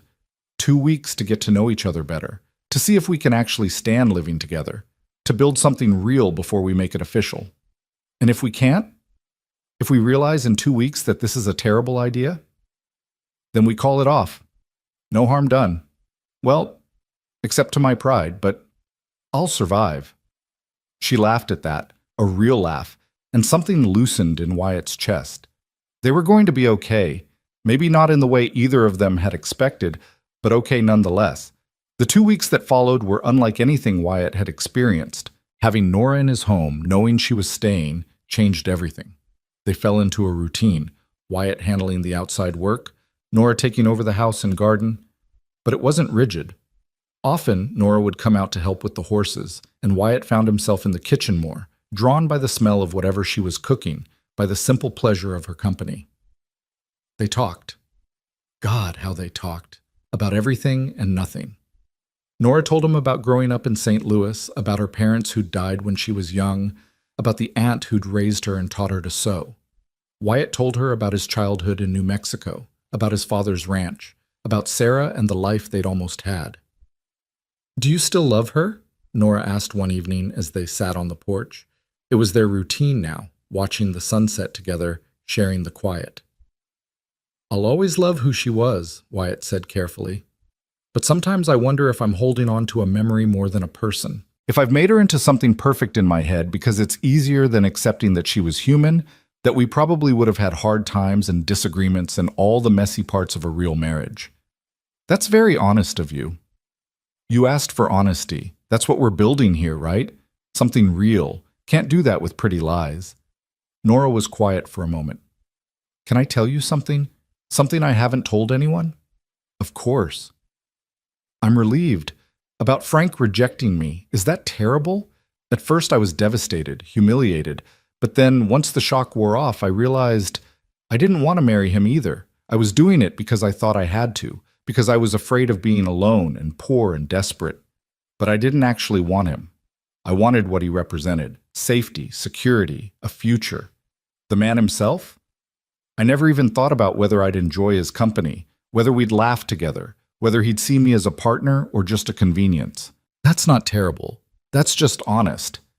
But I traveled all that way to marry a man I didn't even really want. What does that say about me? Says you were scared and doing the best you could with bad options. Don't make it more than it is, Nora. She looked at him in the fading light. And what about you? What about us? Are you my bad option that I'm settling for because I'm scared? The question hit harder than Wyatt expected. Was he? Was this whole thing just two desperate people clinging to each other because it was easier than being alone?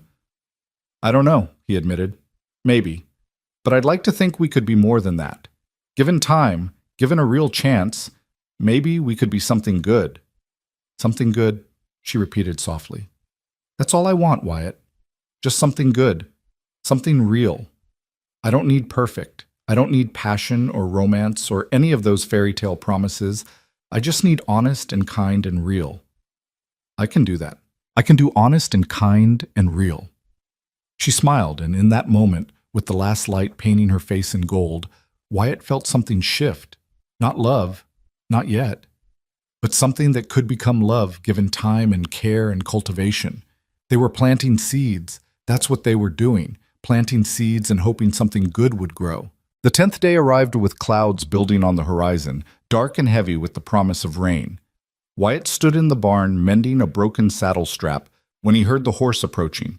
He looked up to see Frank Dillard riding into his yard, sitting tall on that black gelding he was so proud of, his face set hard as stone. Wyatt's jaw tightened.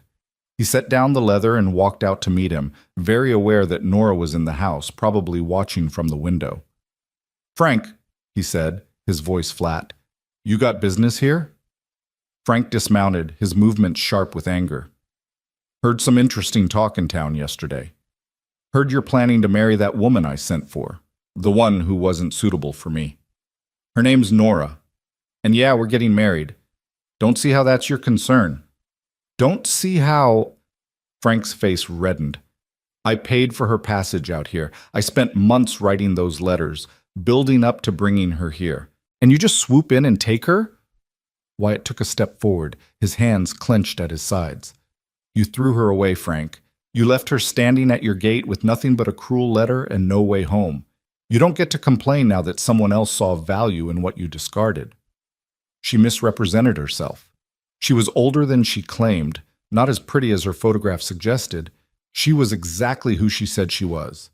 You're just a coward who got cold feet and didn't have the decency to face her like a man. Frank's hand moved toward his hip where Wyatt could see the outline of a pistol. "You calling me a coward?" "I'm stating a fact.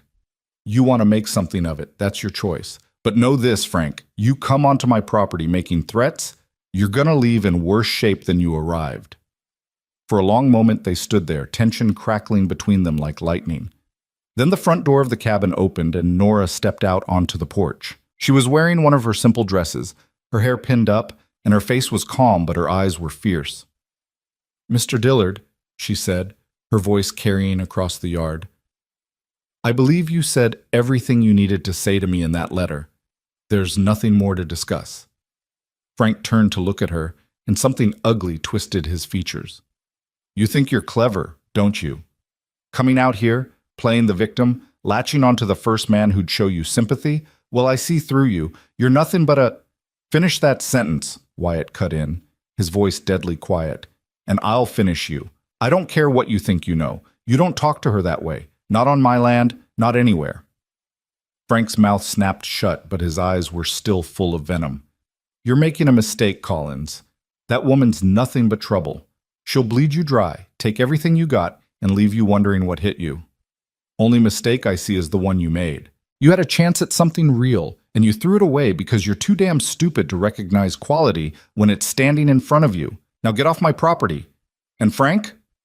Don't come back. You're not welcome here." Frank mounted his horse with jerky, angry movements. "You'll regret this, both of you. This whole valley is going to know what kind of woman she really is, what kind of fool you are for taking her in." "Let them know," Wyatt said. "Let them talk all they want. Won't change a damn thing."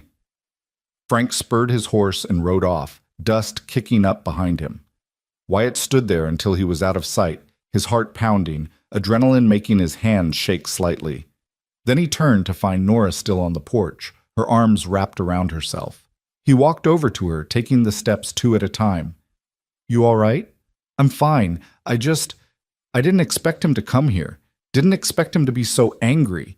Men like Frank, they don't like being reminded of their own failings. Seeing you here, seeing you choosing someone else, it holds up a mirror he doesn't want to look into. Nora's laugh was bitter. "Choosing someone else? Is that what I'm doing?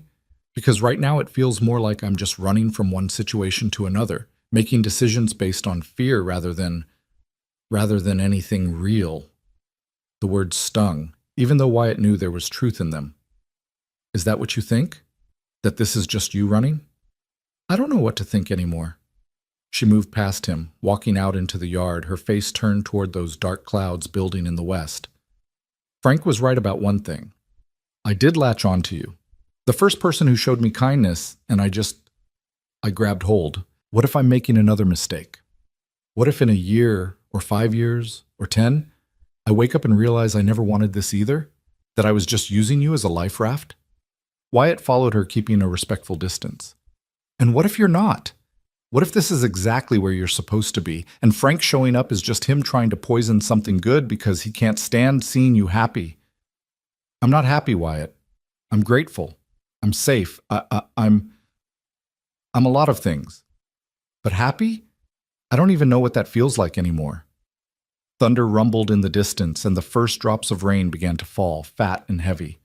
Nora tilted her face up to the sky, letting the water hit her skin, and Wyatt saw tears mixing with the rain. "Come inside," he said gently. "You're getting soaked." "Maybe I want to get soaked. Maybe I want to stand here and let the rain wash away every stupid decision I've ever made, every hope I've ever had, every dream that turned to dust." The rain was coming harder now, and Wyatt moved closer, rain soaking through his shirt. "Nora, please, come inside and we'll talk. We'll figure this out."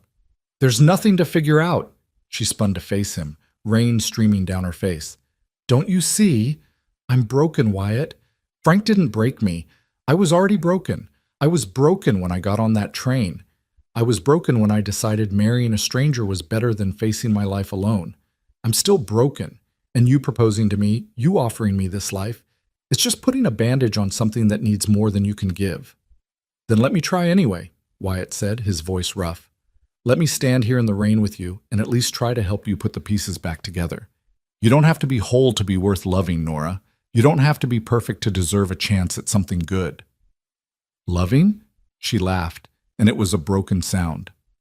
"You don't love me, Wyatt. You love the idea of not being alone. You love having someone to fill the silence your wife left behind. But me? The real me? The scared, confused, angry woman who doesn't even know who she is anymore? You don't know her well enough to love her. You're right, Wyatt said, and watched her face crumple. I don't know everything about you. We've only had 10 days, but I know enough to know I want more days, more conversations, more sunsets on the porch, more of you challenging me and making me think and reminding me what it feels like to care about someone beyond myself.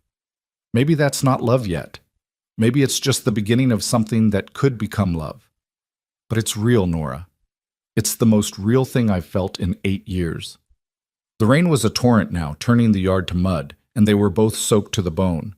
Nora stood there shaking, from cold or emotion, Wyatt couldn't tell, and he saw the exact moment something in her broke wide open. "I'm scared," she whispered, so quietly he almost couldn't hear it over the rain. "I'm so scared of trusting this, of trusting you, of trusting myself. What if I'm wrong again? What if... Then we'll deal with it, together. But Nora, you can't live your whole life afraid of making mistakes. You can't refuse every chance at happiness just because it might not work out. That's not living. That's just existing, and you deserve more than that." She was crying openly now, her whole body shaking. "I don't know how to do this. I don't know how to trust again, how to hope again, how to believe that someone could want me for who I am and not just for what I can provide or how I look or..." Wyatt closed the distance between them and pulled her into his arms. She resisted for a moment, then collapsed against him, sobbing into his chest while the rain poured down around them. "You don't have to know how," he murmured into her wet hair. "You just have to be willing to try. That's all I'm asking. Just try. And if it doesn't work, if you wake up one day and realize this isn't what you want, then I'll let you go. But at least we'll have tried. At least we'll know." They stood there in the rain, holding each other, and Wyatt felt something shift between them. Something deeper than attraction or convenience or loneliness. It was raw and painful and real, the kind of connection that came from two people being completely honest about their brokenness and choosing to stand together anyway. Finally, when the rain began to ease, Nora pulled back just enough to look up at him. Her eyes were red and swollen, her hair plastered to her face, and she'd never looked more beautiful to him. "All right," she said, her voice hoarse. "All right, I'll try.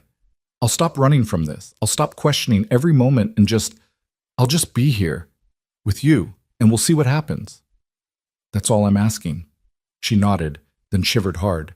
"We should probably get inside before we catch our deaths." They walked back to the cabin together, muddy and dripping. Inside, Wyatt stoked the fire while Nora disappeared into her room to change. When she emerged in dry clothes, her hair hanging loose to dry, he had coffee brewing and blankets laid out by the hearth. They sat together in front of the fire, warming their hands on the coffee cups, not talking, but not needing to. The silence was comfortable now, full of understanding rather than tension. "Frank's going to make trouble," Nora said eventually. "You know that, right? He's going to spread whatever poison he can about both of us." "Let him. People who matter won't believe it, and people who believe it don't matter." "Easy to say, harder to live with." "We'll manage. We've managed everything else so far." Nora looked at him over the rim of her cup. "Why are you so calm about all this? About Frank showing up? About the gossip? About all of it? Don't you ever just want to rage at how unfair it all is?" "Used to. After Sarah died, I was angry at the whole world for a long time. Angry at God, angry at myself, angry at her for leaving me. But anger's exhausting, Nora. It burns you up from the inside. Eventually I learned that the only way forward was to accept what I couldn't change and focus on what I could. I can't change Frank being a bastard, can't change people gossiping, but I can choose how I respond. I can choose to build something good here with you, despite all the obstacles. That's what I'm choosing to focus on." "That's very wise." "Nah, just old and tired. Wisdom's what you call it when you've made enough mistakes to finally learn something." She smiled at that, and the smile reached her eyes for the first time since Frank had ridden onto the property. They stayed by the fire until the light began to fade. Then Nora made dinner while Wyatt checked on the horses. The rain had stopped, leaving everything washed clean and smelling of wet earth. That night they sat on the porch again, watching the stars emerge from behind the departing clouds.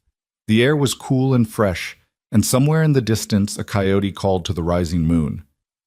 4 more days, Nora said. 4 more days until the wedding. You having second thoughts again? Always, but I'm trying to remember what you said about taking it one step at a time. Right now, the next step is tomorrow. I can handle tomorrow. And the day after that? I'll worry about that when it comes. Wyatt reached over and took her hand, lacing his fingers through hers. She didn't pull away, and they sat like that, holding hands in the darkness, until the chill drove them inside. The remaining 4 days passed in a blur of preparation and growing anticipation. Nora sewed herself a simple dress for the wedding. Nothing fancy, just a soft gray cotton that brought out the color of her eyes.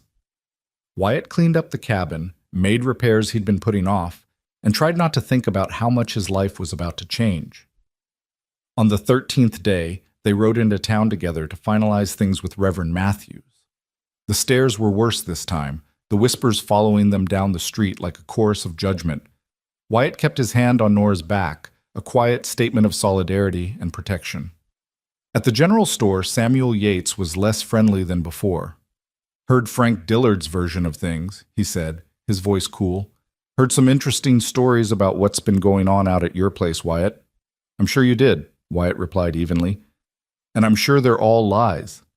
But believe what you want, Samuel. Won't change what's true. Just seems mighty convenient is all. Woman shows up for one man, ends up with another within a week. Makes a person wonder. Nora's back stiffened, but before she could speak, Wyatt stepped forward. You got something to say, Samuel. Say it plain. Don't hide behind innuendo and gossip. Samuel had the grace to look uncomfortable. Just saying what folks are thinking. Folks should mind their own business. Now we came here for supplies, not a sermon. You selling or not? They got what they needed and left, but the encounter left a bitter taste. In the wagon, Nora was quiet, her hands twisted in her lap. Maybe we should wait, she said finally. Give people time to forget about Frank's version. Let things settle before we... No. Wyatt's voice was firm. We're not letting Frank Dillard dictate our lives. We're not giving gossips the satisfaction of thinking they drove us apart. Tomorrow, we're getting married, and then we're going to live our lives and let people think whatever the hell they want. You're going to lose friends over this.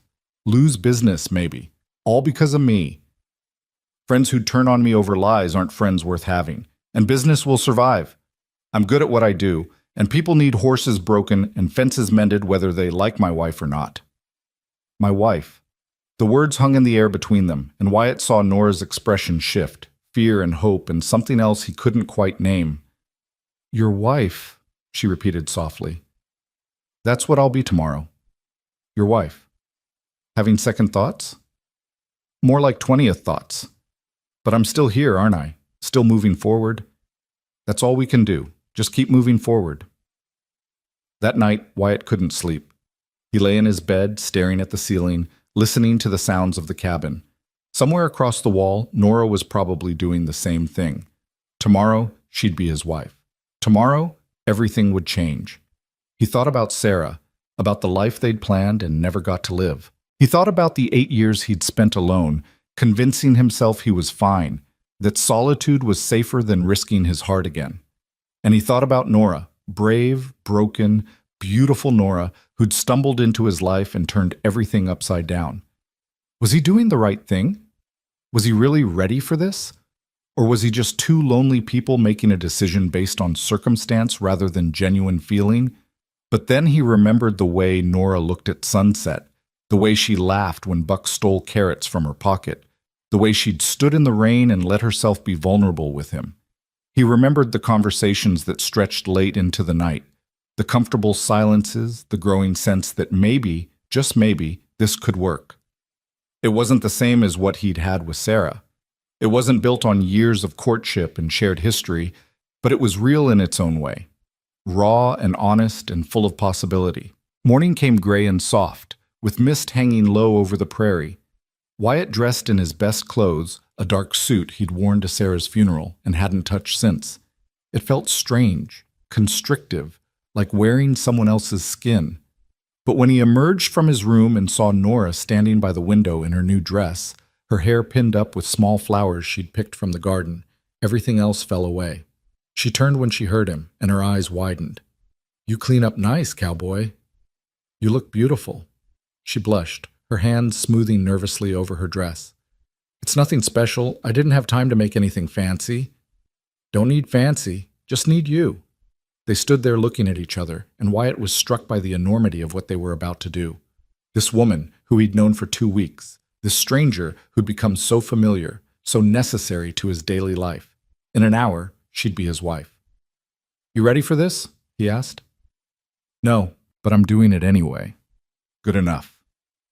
They rode to town in the wagon, both of them quiet with their own thoughts. The church came into view, white and stark against the gray sky, and Wyatt felt his heart start to pound. This was it. The moment of no return. Reverend Matthews was waiting for them, along with his wife Eleanor, who'd agreed to serve as witness. The church was empty otherwise. They'd decided against inviting anyone, knowing that half the town thought they were fools and the other half thought they were something worse. You're both certain about this? Reverend Matthews asked one final time. Once we begin, once the vows are spoken, there's no going back. Wyatt looked at Nora, and she looked back at him.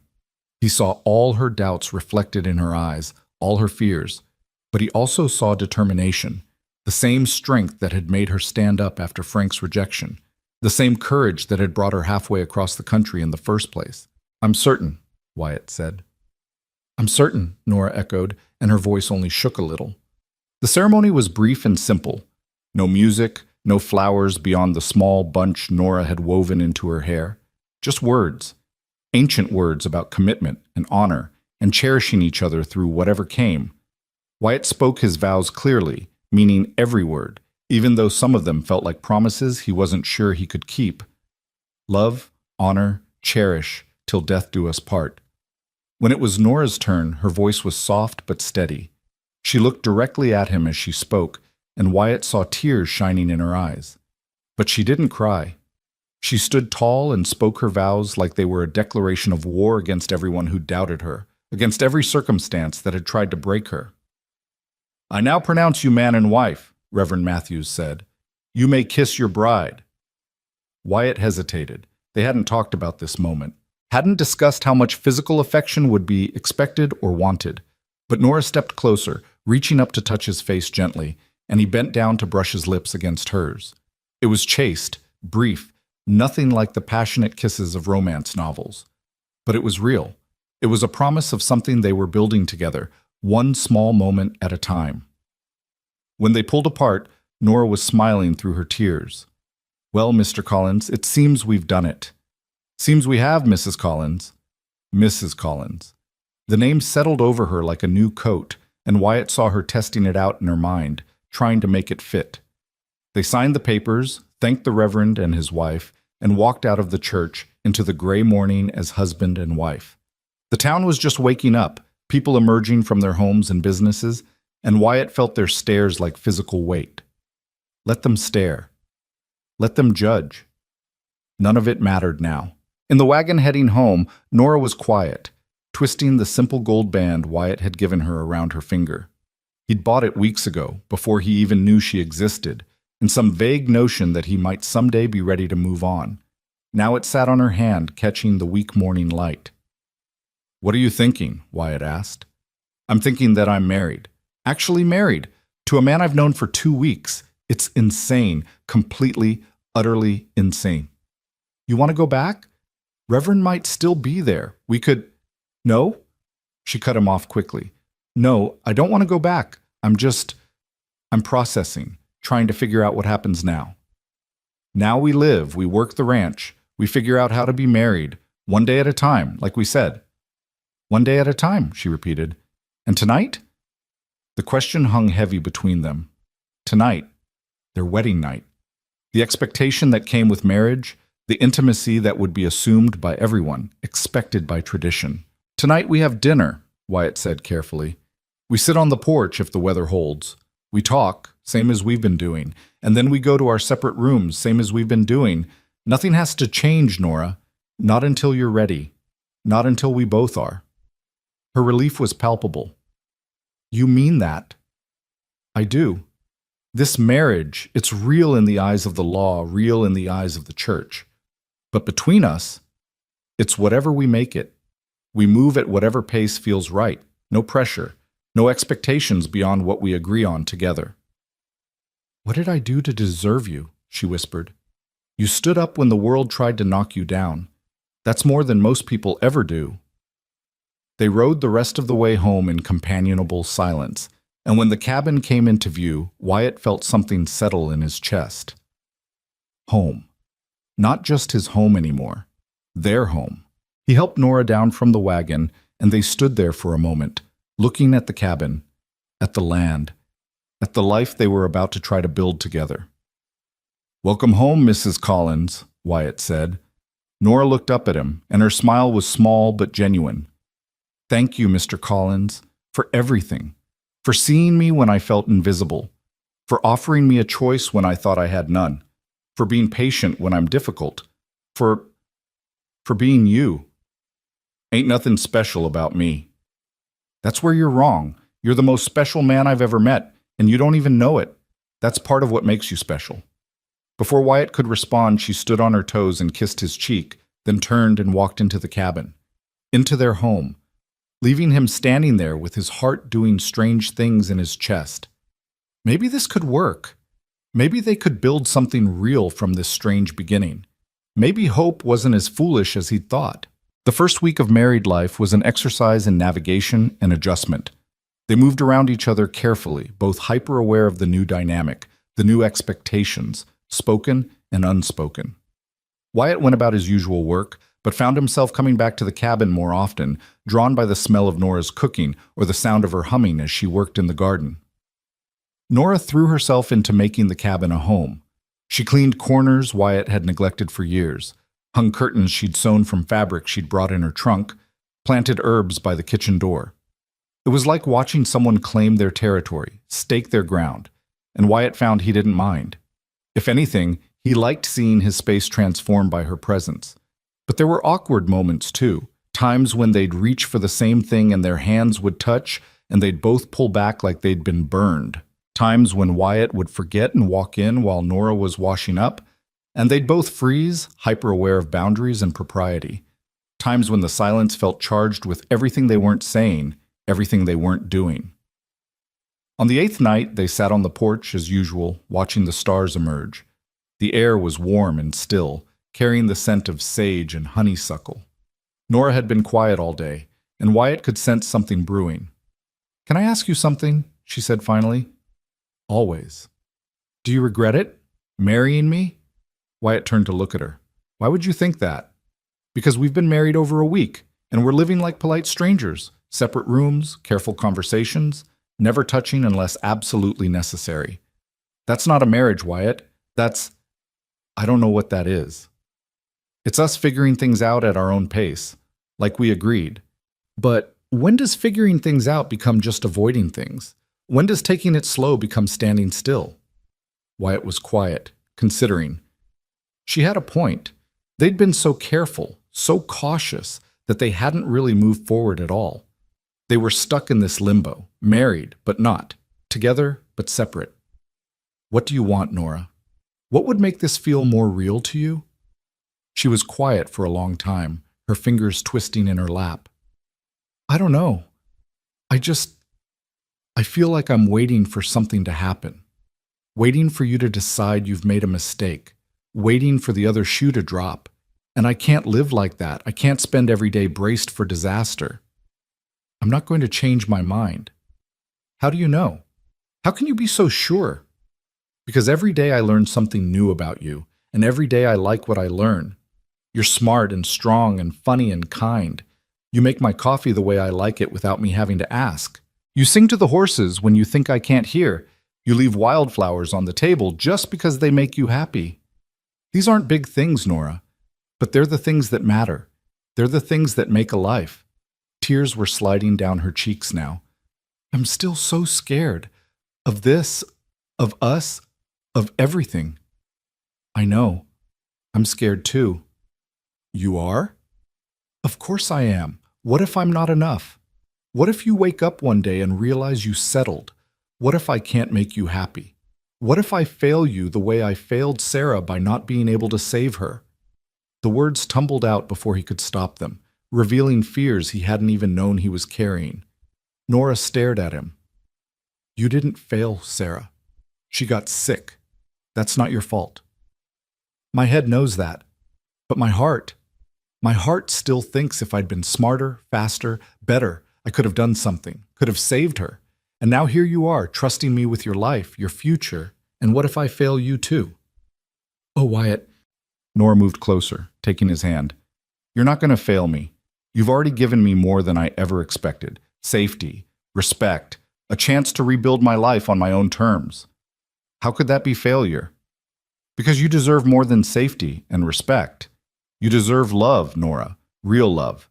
The kind that sets your soul on fire, the kind poets write about. And I don't know if I can give you that. I don't know if I have that in me anymore. Maybe I don't need that kind of love.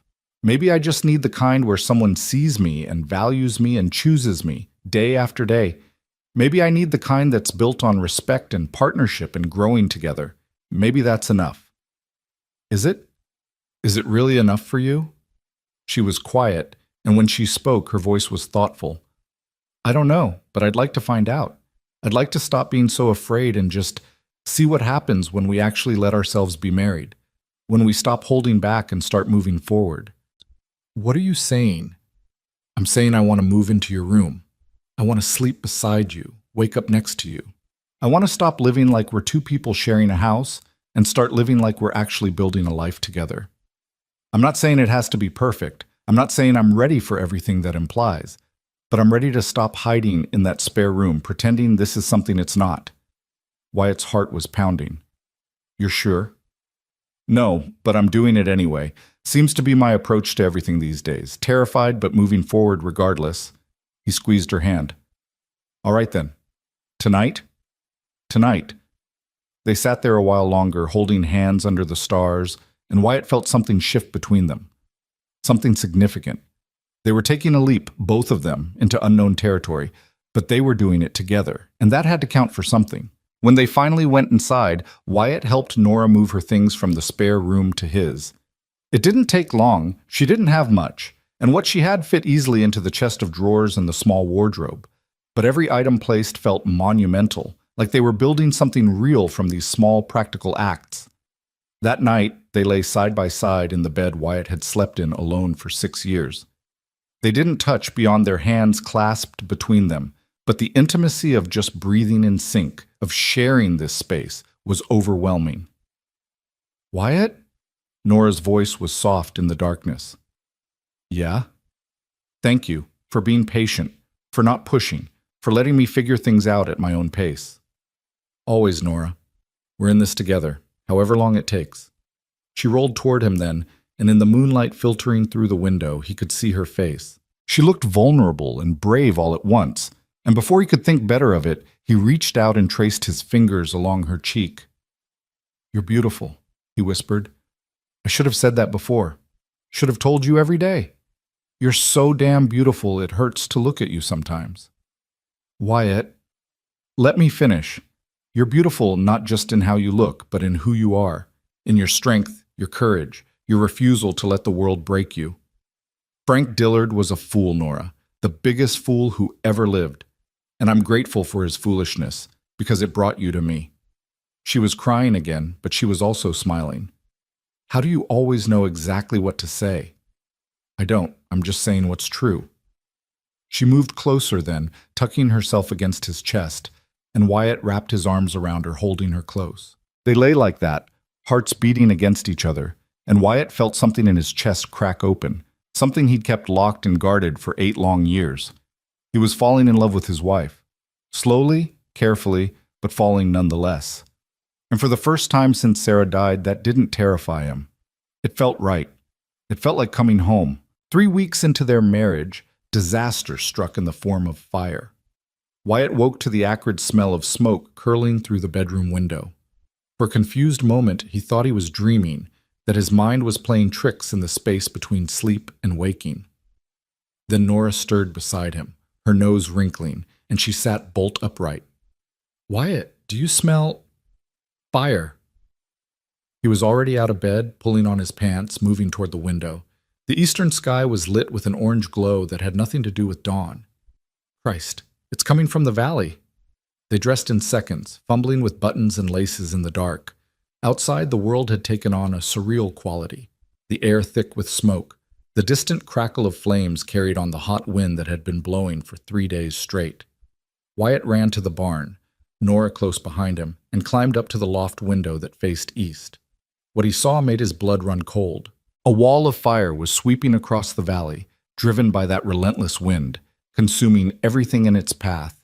The dry grass, parched from weeks without rain, was feeding the flames like kindling, and the fire was moving fast, faster than any wildfire Wyatt had seen, racing toward his property like a living thing with hunger in its belly. "How far?" Nora asked, climbing up beside him. "Mile, maybe less. And with this wind—" He didn't need to finish. They both knew what it meant. "What do we do?" Wyatt's mind raced, calculating distances, wind speed, the precious minutes they had before the fire reached them. "We need to cut a fire break. Now. If we can clear enough land between here and the fire, stop it before it reaches the buildings. Then let's do it. Nora, you should go. Take Ginger and ride to town. Get to safety. Like hell I will." Her voice was steel. "This is my home too now, Wyatt. I'm not running." There was no time to argue. Wyatt grabbed shovels, axes, anything they could use, and they ran to the eastern fence line. The smoke was thicker here, stinging their eyes, making it hard to breathe. Wyatt could see the fire clearly now, a roiling monster of orange and red, consuming the prairie with terrifying speed. "We start here," he said, marking a line with his boot. "Clear everything back 50 feet, grass, brush, anything that can burn, fast as we can." They worked like demons possessed, hacking at the dry grass, digging up brush by the roots, creating a barren strip of earth between the fire and everything they'd built. Wyatt's shoulders screamed with effort, sweat pouring down his face, mixing with ash and soot. Beside him, Nora matched him stroke for stroke, her face streaked with dirt, her hands surely blistering, but she never slowed, never complained. "It's not enough," Wyatt gasped after 20 minutes of frantic work. The fire was closer now, close enough that he could feel its heat, hear its roar. "The wind's too strong. It's going to jump the break." "Then we make it wider." "No time." He grabbed her arm. "The barn. We have to save the horses." They ran back to the barn, threw open the stalls. Buck and Daisy bolted immediately, sensing danger, galloping toward the western pasture. But Ginger, sweet, steady Ginger, was too frightened to move, her eyes rolling white with terror. "Come on, girl," Nora coaxed, taking hold of her halter. "Come on, we have to go." A gust of wind sent sparks swirling through the air, and one landed on the barn roof. For a heartbeat, nothing happened. Then smoke began to curl from the dry shingles. "Nora, get out!" Wyatt shouted. "The roof's caught!" Not without her. Nora pulled hard on the halter, but Ginger was frozen with fear, her hooves planted firm. Wyatt ran to the water trough, soaked a blanket, threw it over his shoulders, and charged back into the barn. The smoke was thicker now, the first flames licking along the roofline. He grabbed Ginger's other side, and together he and Nora dragged the terrified horse toward the door. They were halfway there when a burning beam crashed down behind them, sending up a shower of sparks. Ginger screamed and reared, nearly pulling free, but Nora held on with strength born of pure desperation. "Almost there," Wyatt coughed out. "Just a few more feet." They burst out of the barn into air that was barely clearer, Ginger finally finding her legs and bolting after the other horses. Wyatt grabbed Nora's hand and pulled her away from the barn, just as another section of roof collapsed inward. "The cabin!" Nora gasped. "Wyatt, the cabin?" He turned to look and felt his heart sink. Embers were raining down everywhere now, carried on the wind. One had landed on the cabin's porch, another on the woodpile stacked against the side. Small fires were springing up like evil flowers. "Water," he said. "Water." "The well! We need buckets! Anything!" They formed a desperate relay, Wyatt hauling water from the well, Nora running it to the fires, dousing what they could. His arms felt like lead. His lungs burned with every breath, but he kept moving, kept pumping, kept fighting. Nora was everywhere at once, her dress singed and smoking, her hair come loose and wild, but her face set with fierce determination. When a spark caught the corner of the porch, she beat it out with her bare hands. When flames started climbing the cabin wall, she threw herself at them with bucket after bucket of water. "The roof!" Wyatt shouted. A large ember had lodged in the eaves, and smoke was starting to pour from the shingles. "I need to get up there." "You can't climb up there, you'll fall." "No choice!" He grabbed the ladder from where it leaned against the barn that was now fully engulfed, a roaring inferno that lit the night like a terrible dawn. He threw the ladder against the cabin wall and started climbing, bucket in hand. "Wyatt, please!" Nora's voice was raw with fear and smoke. "Please be careful." The heat was incredible, the smoke choking. Wyatt couldn't see more than a few feet in front of him, couldn't breathe without his lungs screaming in protest. But he climbed, found the ember, doused it with water. Then another. Then another. The shingles were hot enough to burn through his gloves, and he felt his palms blistering, but he kept going. Below him, Nora had climbed the ladder too, passing up buckets in a chain, refusing to let him face this alone.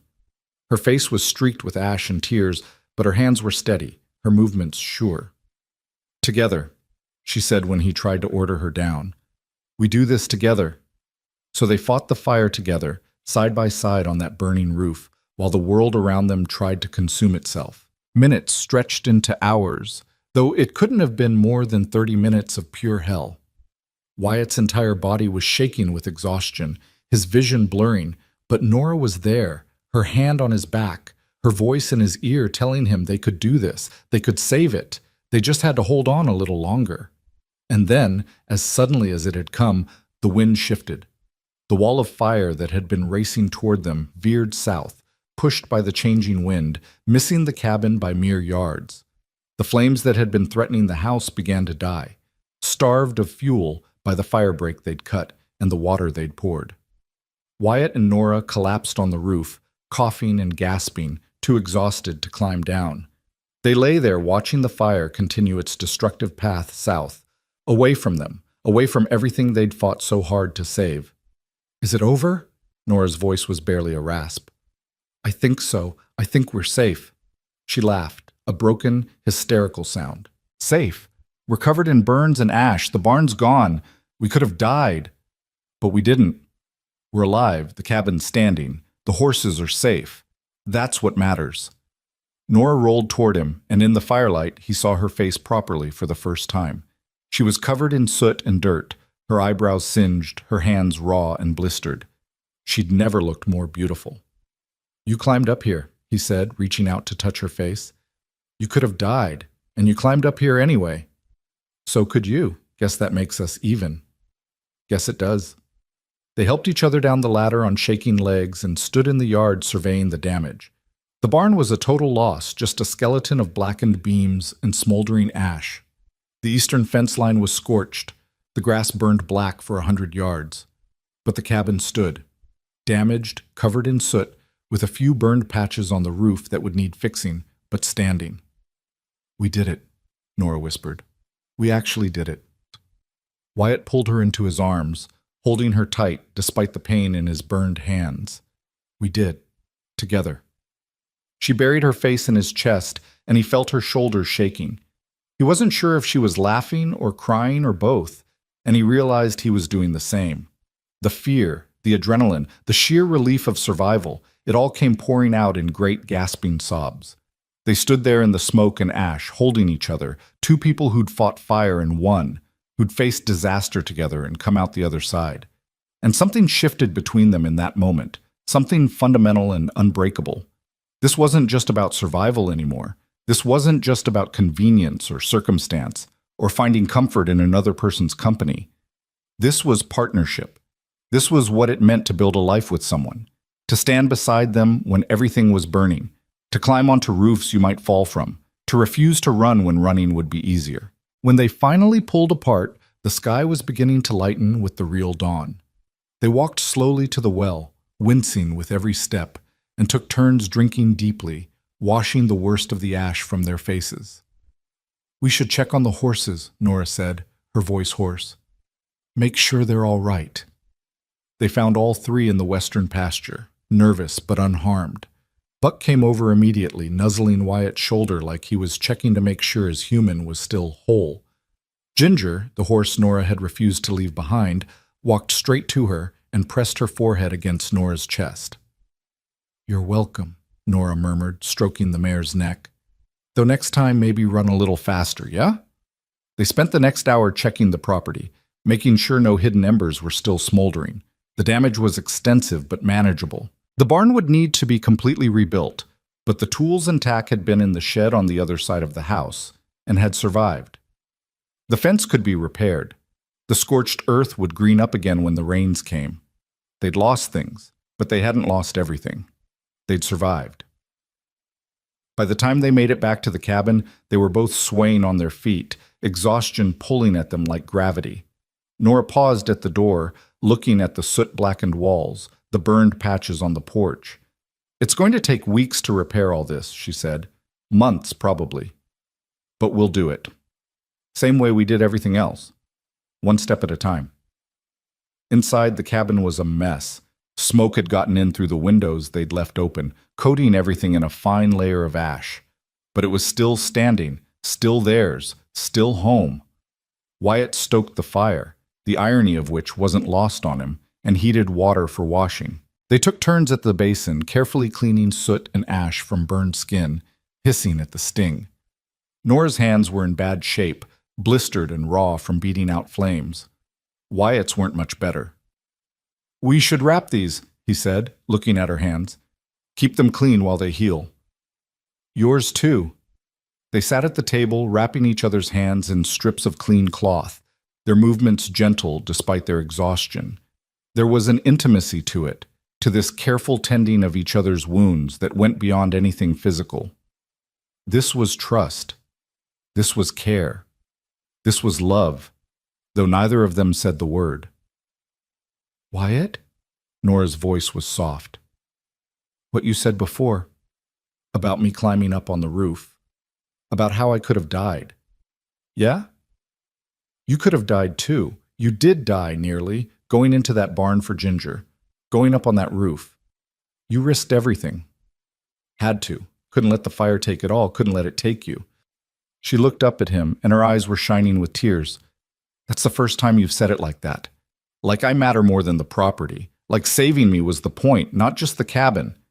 Wyatt's chest tightened. "You do matter more. You matter most. I didn't realize it until tonight, until I saw you on that roof and thought about what it would mean if you fell, if the fire took you, if I lost you. Nora, I can rebuild a barn, I can fix a cabin, but I couldn't survive losing you. Not now, not after everything." The tears spilled over, tracking clean lines through the soot still on her face. "I love you," she whispered. "I think I've been falling in love with you since that day in the rain when you held me and told me I wasn't broken. But tonight, watching you fight for this place, for us, for our life together, I knew. I knew I love you, Wyatt Collins, completely, terrifyingly, with everything I am." Wyatt's heart felt too big for his chest. He reached out with his bandaged hands and cupped her face gently. "I love you too. I've been afraid to say it. Afraid it was too soon. Afraid I was betraying Sarah's memory or taking advantage of your vulnerability. But I love you, Nora. I love your strength and your courage and the way you refuse to back down from anything. I love how you make me laugh and how you see the world. I love that you climbed onto a burning roof because you wouldn't let me face it alone. I love you." She laughed through her tears. "We're a mess, aren't we? Covered in burns and ash, declaring love at dawn after nearly dying. Yeah, we're a complete mess. But we're alive. We're together. And that's all that matters." He kissed her then, properly kissed her for the first time since their wedding day. It was soft and gentle, mindful of burned lips and exhausted bodies, but it was real. It was everything. It was the sealing of something that had been building between them since the moment he'd pulled her onto his horse and brought her home. When they finally pulled apart, the sun was fully up, streaming through the smoke-stained windows. They should sleep, should rest, and let their bodies heal. But instead they sat there holding each other, neither willing to let go, as if afraid that separating even for a moment might break the spell. "What do we do now?" Nora asked. "Now we rebuild. The barn, the fences, everything the fire damaged. But first we rest. We heal, we take care of each other. And after that? After that, we live. We work this land together. We build the life we've been dancing around for weeks. We stop being afraid and just be, Nora. We just be us, whatever that means. She nodded against his chest. I like the sound of that. They eventually made their way to bed, too tired to do anything but collapse together. Wyatt held Nora close, feeling her heartbeat against his chest, steady and strong and alive. They'd survived the fire. They'd survived Frank's poison and the town's gossip and their own fears and doubts. They could survive anything as long as they faced it together. As sleep finally pulled him under, Wyatt's last thought was of gratitude. Gratitude that Frank Dillard had been fool enough to throw away the best thing that ever happened to him. Gratitude that Nora had been brave enough to accept help from a stranger. Gratitude that they'd found each other in the midst of their respective storms and built something worth fighting for. The fire had tried to destroy them. Instead, it had forged them into something stronger. The days following the fire were a blur of pain and recovery and slow, careful rebuilding. Word of the fire spread through Red Mesa, and to Wyatt's surprise, help came. Not from everyone. Frank Dillard and his allies stayed conspicuously absent, but from enough people to make a difference. Samuel Yates showed up the second morning with supplies, his expression sheepish. Heard about the fire. Heard you two fought it off mostly alone. That took guts. We did what we had to, Wyatt said, his bandaged hands making it hard to accept the supplies Samuel was unloading. Yeah, well, I may have been hasty in my judgment. About your wife, about the situation. Frank came through town yesterday, crowing about how the fire was God's judgment on sinners, and I realized what kind of man I'd been listening to. So here. He thrust a bag of flour at Wyatt. Consider it an apology. Nora emerged from the cabin, her own hands still wrapped, and Samuel tipped his hat to her. Ma'am, I'm sorry for how I spoke before. You and Wyatt seem to have something real, and I was wrong to question it. Thank you, Mr. Yates, Nora said, her voice still rough from smoke. That means more than you know. Others came too. The widow Henderson brought food, homemade salve for burns, and her 2 grown sons to help clear debris. Reverend Matthews arrived with several men from the church to help rebuild the barn. Even Martha Jenkins showed up, took one look at Nora's hands, and declared she'd stay a week to help with cooking and cleaning. You gave up that job at my boarding house, Martha said gruffly, but that doesn't mean I can't see when someone needs help. Now sit down and let me look at those burns properly. The community rallied in a way Wyatt hadn't expected, and he realized that the fire had done something unexpected. It had proven to the town that he and Nora were real, that their marriage wasn't some scheme or scandal, but 2 people genuinely building a life together. Actions spoke louder than words, and fighting that fire together had spoken volumes. As they worked to rebuild, Wyatt and Nora fell into a new rhythm. Their hands were too damaged for heavy work at first, so they supervised, planned, and did what they could. They sat together in the evenings, helping each other change bandages, talking about the future they wanted to build. I want children, Nora said one night, and Wyatt's breath caught. Someday. Not right now, but someday. I want this place to be full of life and laughter and small voices calling for their parents. Is that something you want too? Wyatt thought about Sarah, about the children they'd planned but never had. For years, the thought of children had been painful, a reminder of everything he'd lost. But looking at Nora, imagining her round with his child, imagining little ones running through the rebuilt barn, learning to ride the horses, it didn't hurt. It felt like hope. Yeah, he said, I want that. I want everything with you, Nora. The whole life, the whole messy, beautiful, complicated package. She smiled, that radiant smile that still had the power to stop his heart. Good. Then we'll build it. A life worth living, worth fighting for, together.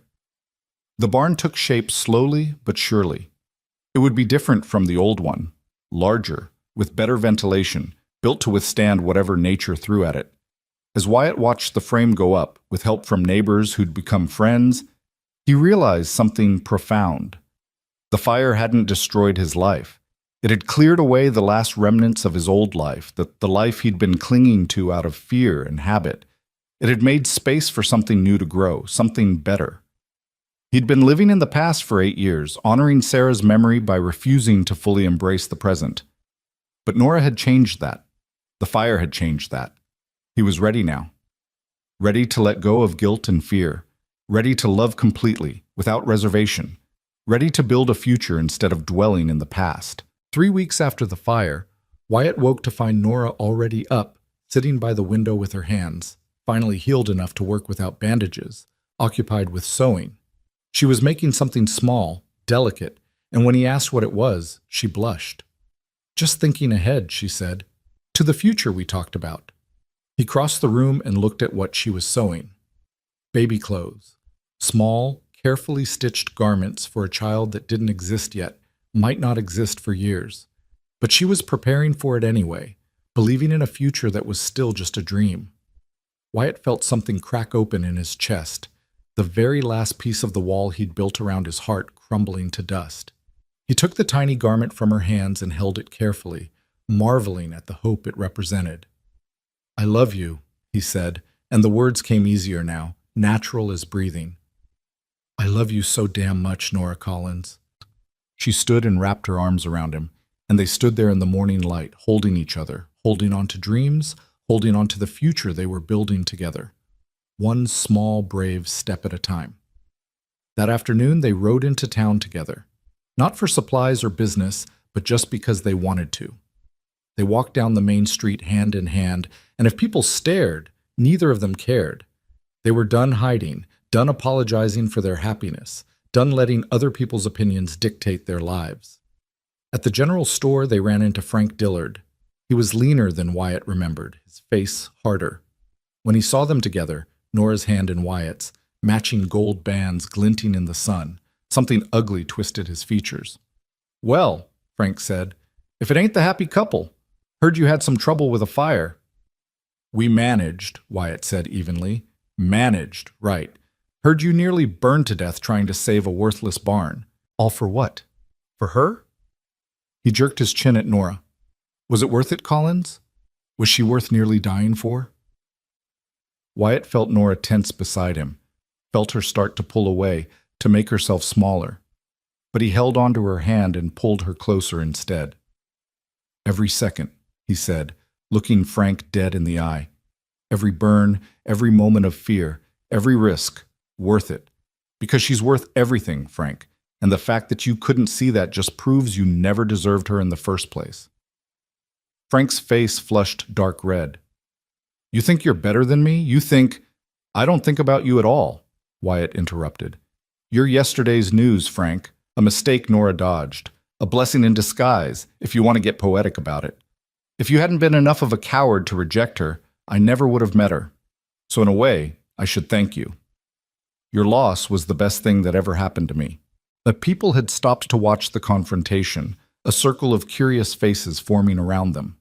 Frank looked at them, then back at Wyatt and Nora, and Wyatt could see him realize he'd lost. Not just Nora, but the town's respect, any moral high ground he thought he'd had. "You deserve each other," Frank spat. "Two desperate fools clinging to each other because no one else would have them." Nora stepped forward then, and her voice was clear and strong. "You're right about one thing, Frank. We do deserve each other, because we see each other, we value each other, we fight for each other. That's more than you've ever done for anyone in your selfish life. So yes, we're desperate fools. We're desperately, foolishly in love, and we built something real from the ashes you left behind. I'd say we came out ahead." Frank had no response to that. He turned and stalked away, his shoulders rigid with fury and humiliation. The crowd dispersed slowly, some people offering Wyatt and Nora approving nods, others still skeptical but at least willing to let them be. "That felt good," Nora said when they were alone. "Standing up to him, not letting him make me feel small. You were magnificent. We were magnificent, together, like always." They finished their business in town and rode home in the afternoon sun. The ranch was coming back to life slowly, the new barn half built, the scorched grass beginning to show hints of green, the fence line repaired. It wasn't the same as before the fire. It was different, marked by loss and trial. But it was theirs. Built by their hands, saved by their courage, blessed by their love. As they approached the cabin, Wyatt saw something that made him rein in ginger. On the porch steps sat a small bundle wrapped in cloth. He dismounted and picked it up carefully, unfolding the fabric to reveal fresh bread, a jar of honey, and a note. "What is it?" Nora asked. Wyatt read the note aloud. "Welcome to the valley. Sorry it took fire to make us see what was there all along. You've got friends here when you need them, Mrs. Henderson and the ladies of Red Mesa." Nora's eyes filled with tears. "They accept us. They finally accept us." "Looks like it." She laughed and cried at the same time, and Wyatt pulled her into his arms. They'd been through so much: rejection, fire, judgment, fear, but they'd come through it together, and they'd built something that couldn't be burned or broken by anyone's opinion. They'd built love. Real, honest, hard-won love. That night, as they lay in bed with the windows open to the cool evening breeze, Nora turned to face him. "Wyatt, do you ever wonder what would have happened if Frank had accepted me? If he'd welcomed me instead of rejecting me?" "Sometimes," Wyatt admitted. "And then I remember that would have meant never knowing you, never having this. And I can't imagine that life anymore. Can't imagine this cabin without you in it, this bed without you beside me, this future without you in it." "Me neither. Isn't that strange? A month ago I didn't know you existed. Now I can't imagine existing without you." "Not strange, just right. Sometimes the best things come from the worst circumstances. Sometimes you have to lose everything to find what actually matters." Nora moved closer, her hand tracing patterns on his chest. "I found what matters. I found you. I found us. I found home." "Me too," Wyatt whispered. "Me too." They made love that night for the first time, slow and gentle and full of the love they declared but not yet fully expressed. It was healing and hopeful, a promise of all the nights to come, all the years they'd build together. Afterward, wrapped in each other's arms, Wyatt thought about the journey that had brought them here, his journey from grief to hope, Nora's journey from desperation to love, the fire that had nearly destroyed them, but instead had proven what they were made of. He thought about Frank Dillard, about that moment when Nora had stepped off the wagon full of hope, and Frank had crushed it without a second thought. He thought about his own moment of decision, when he could have ridden past, could have minded his own business, could have stayed safe in his solitude. Thank God he hadn't. Thank God he'd stopped. Thank God he'd offered help to a stranger who'd become his wife, his partner, his love. "Wyatt?" Nora's sleepy voice pulled him from his thoughts. "Yeah?" "Thank you." "For what?" "For seeing me, for saving me, for loving me, for being exactly who you are." He kissed her forehead, breathing in the scent of her hair. "Thank you for being brave enough to stay, for fighting beside me, for choosing this life, choosing me, even when it would have been easier to run." "I'll always choose you," she murmured.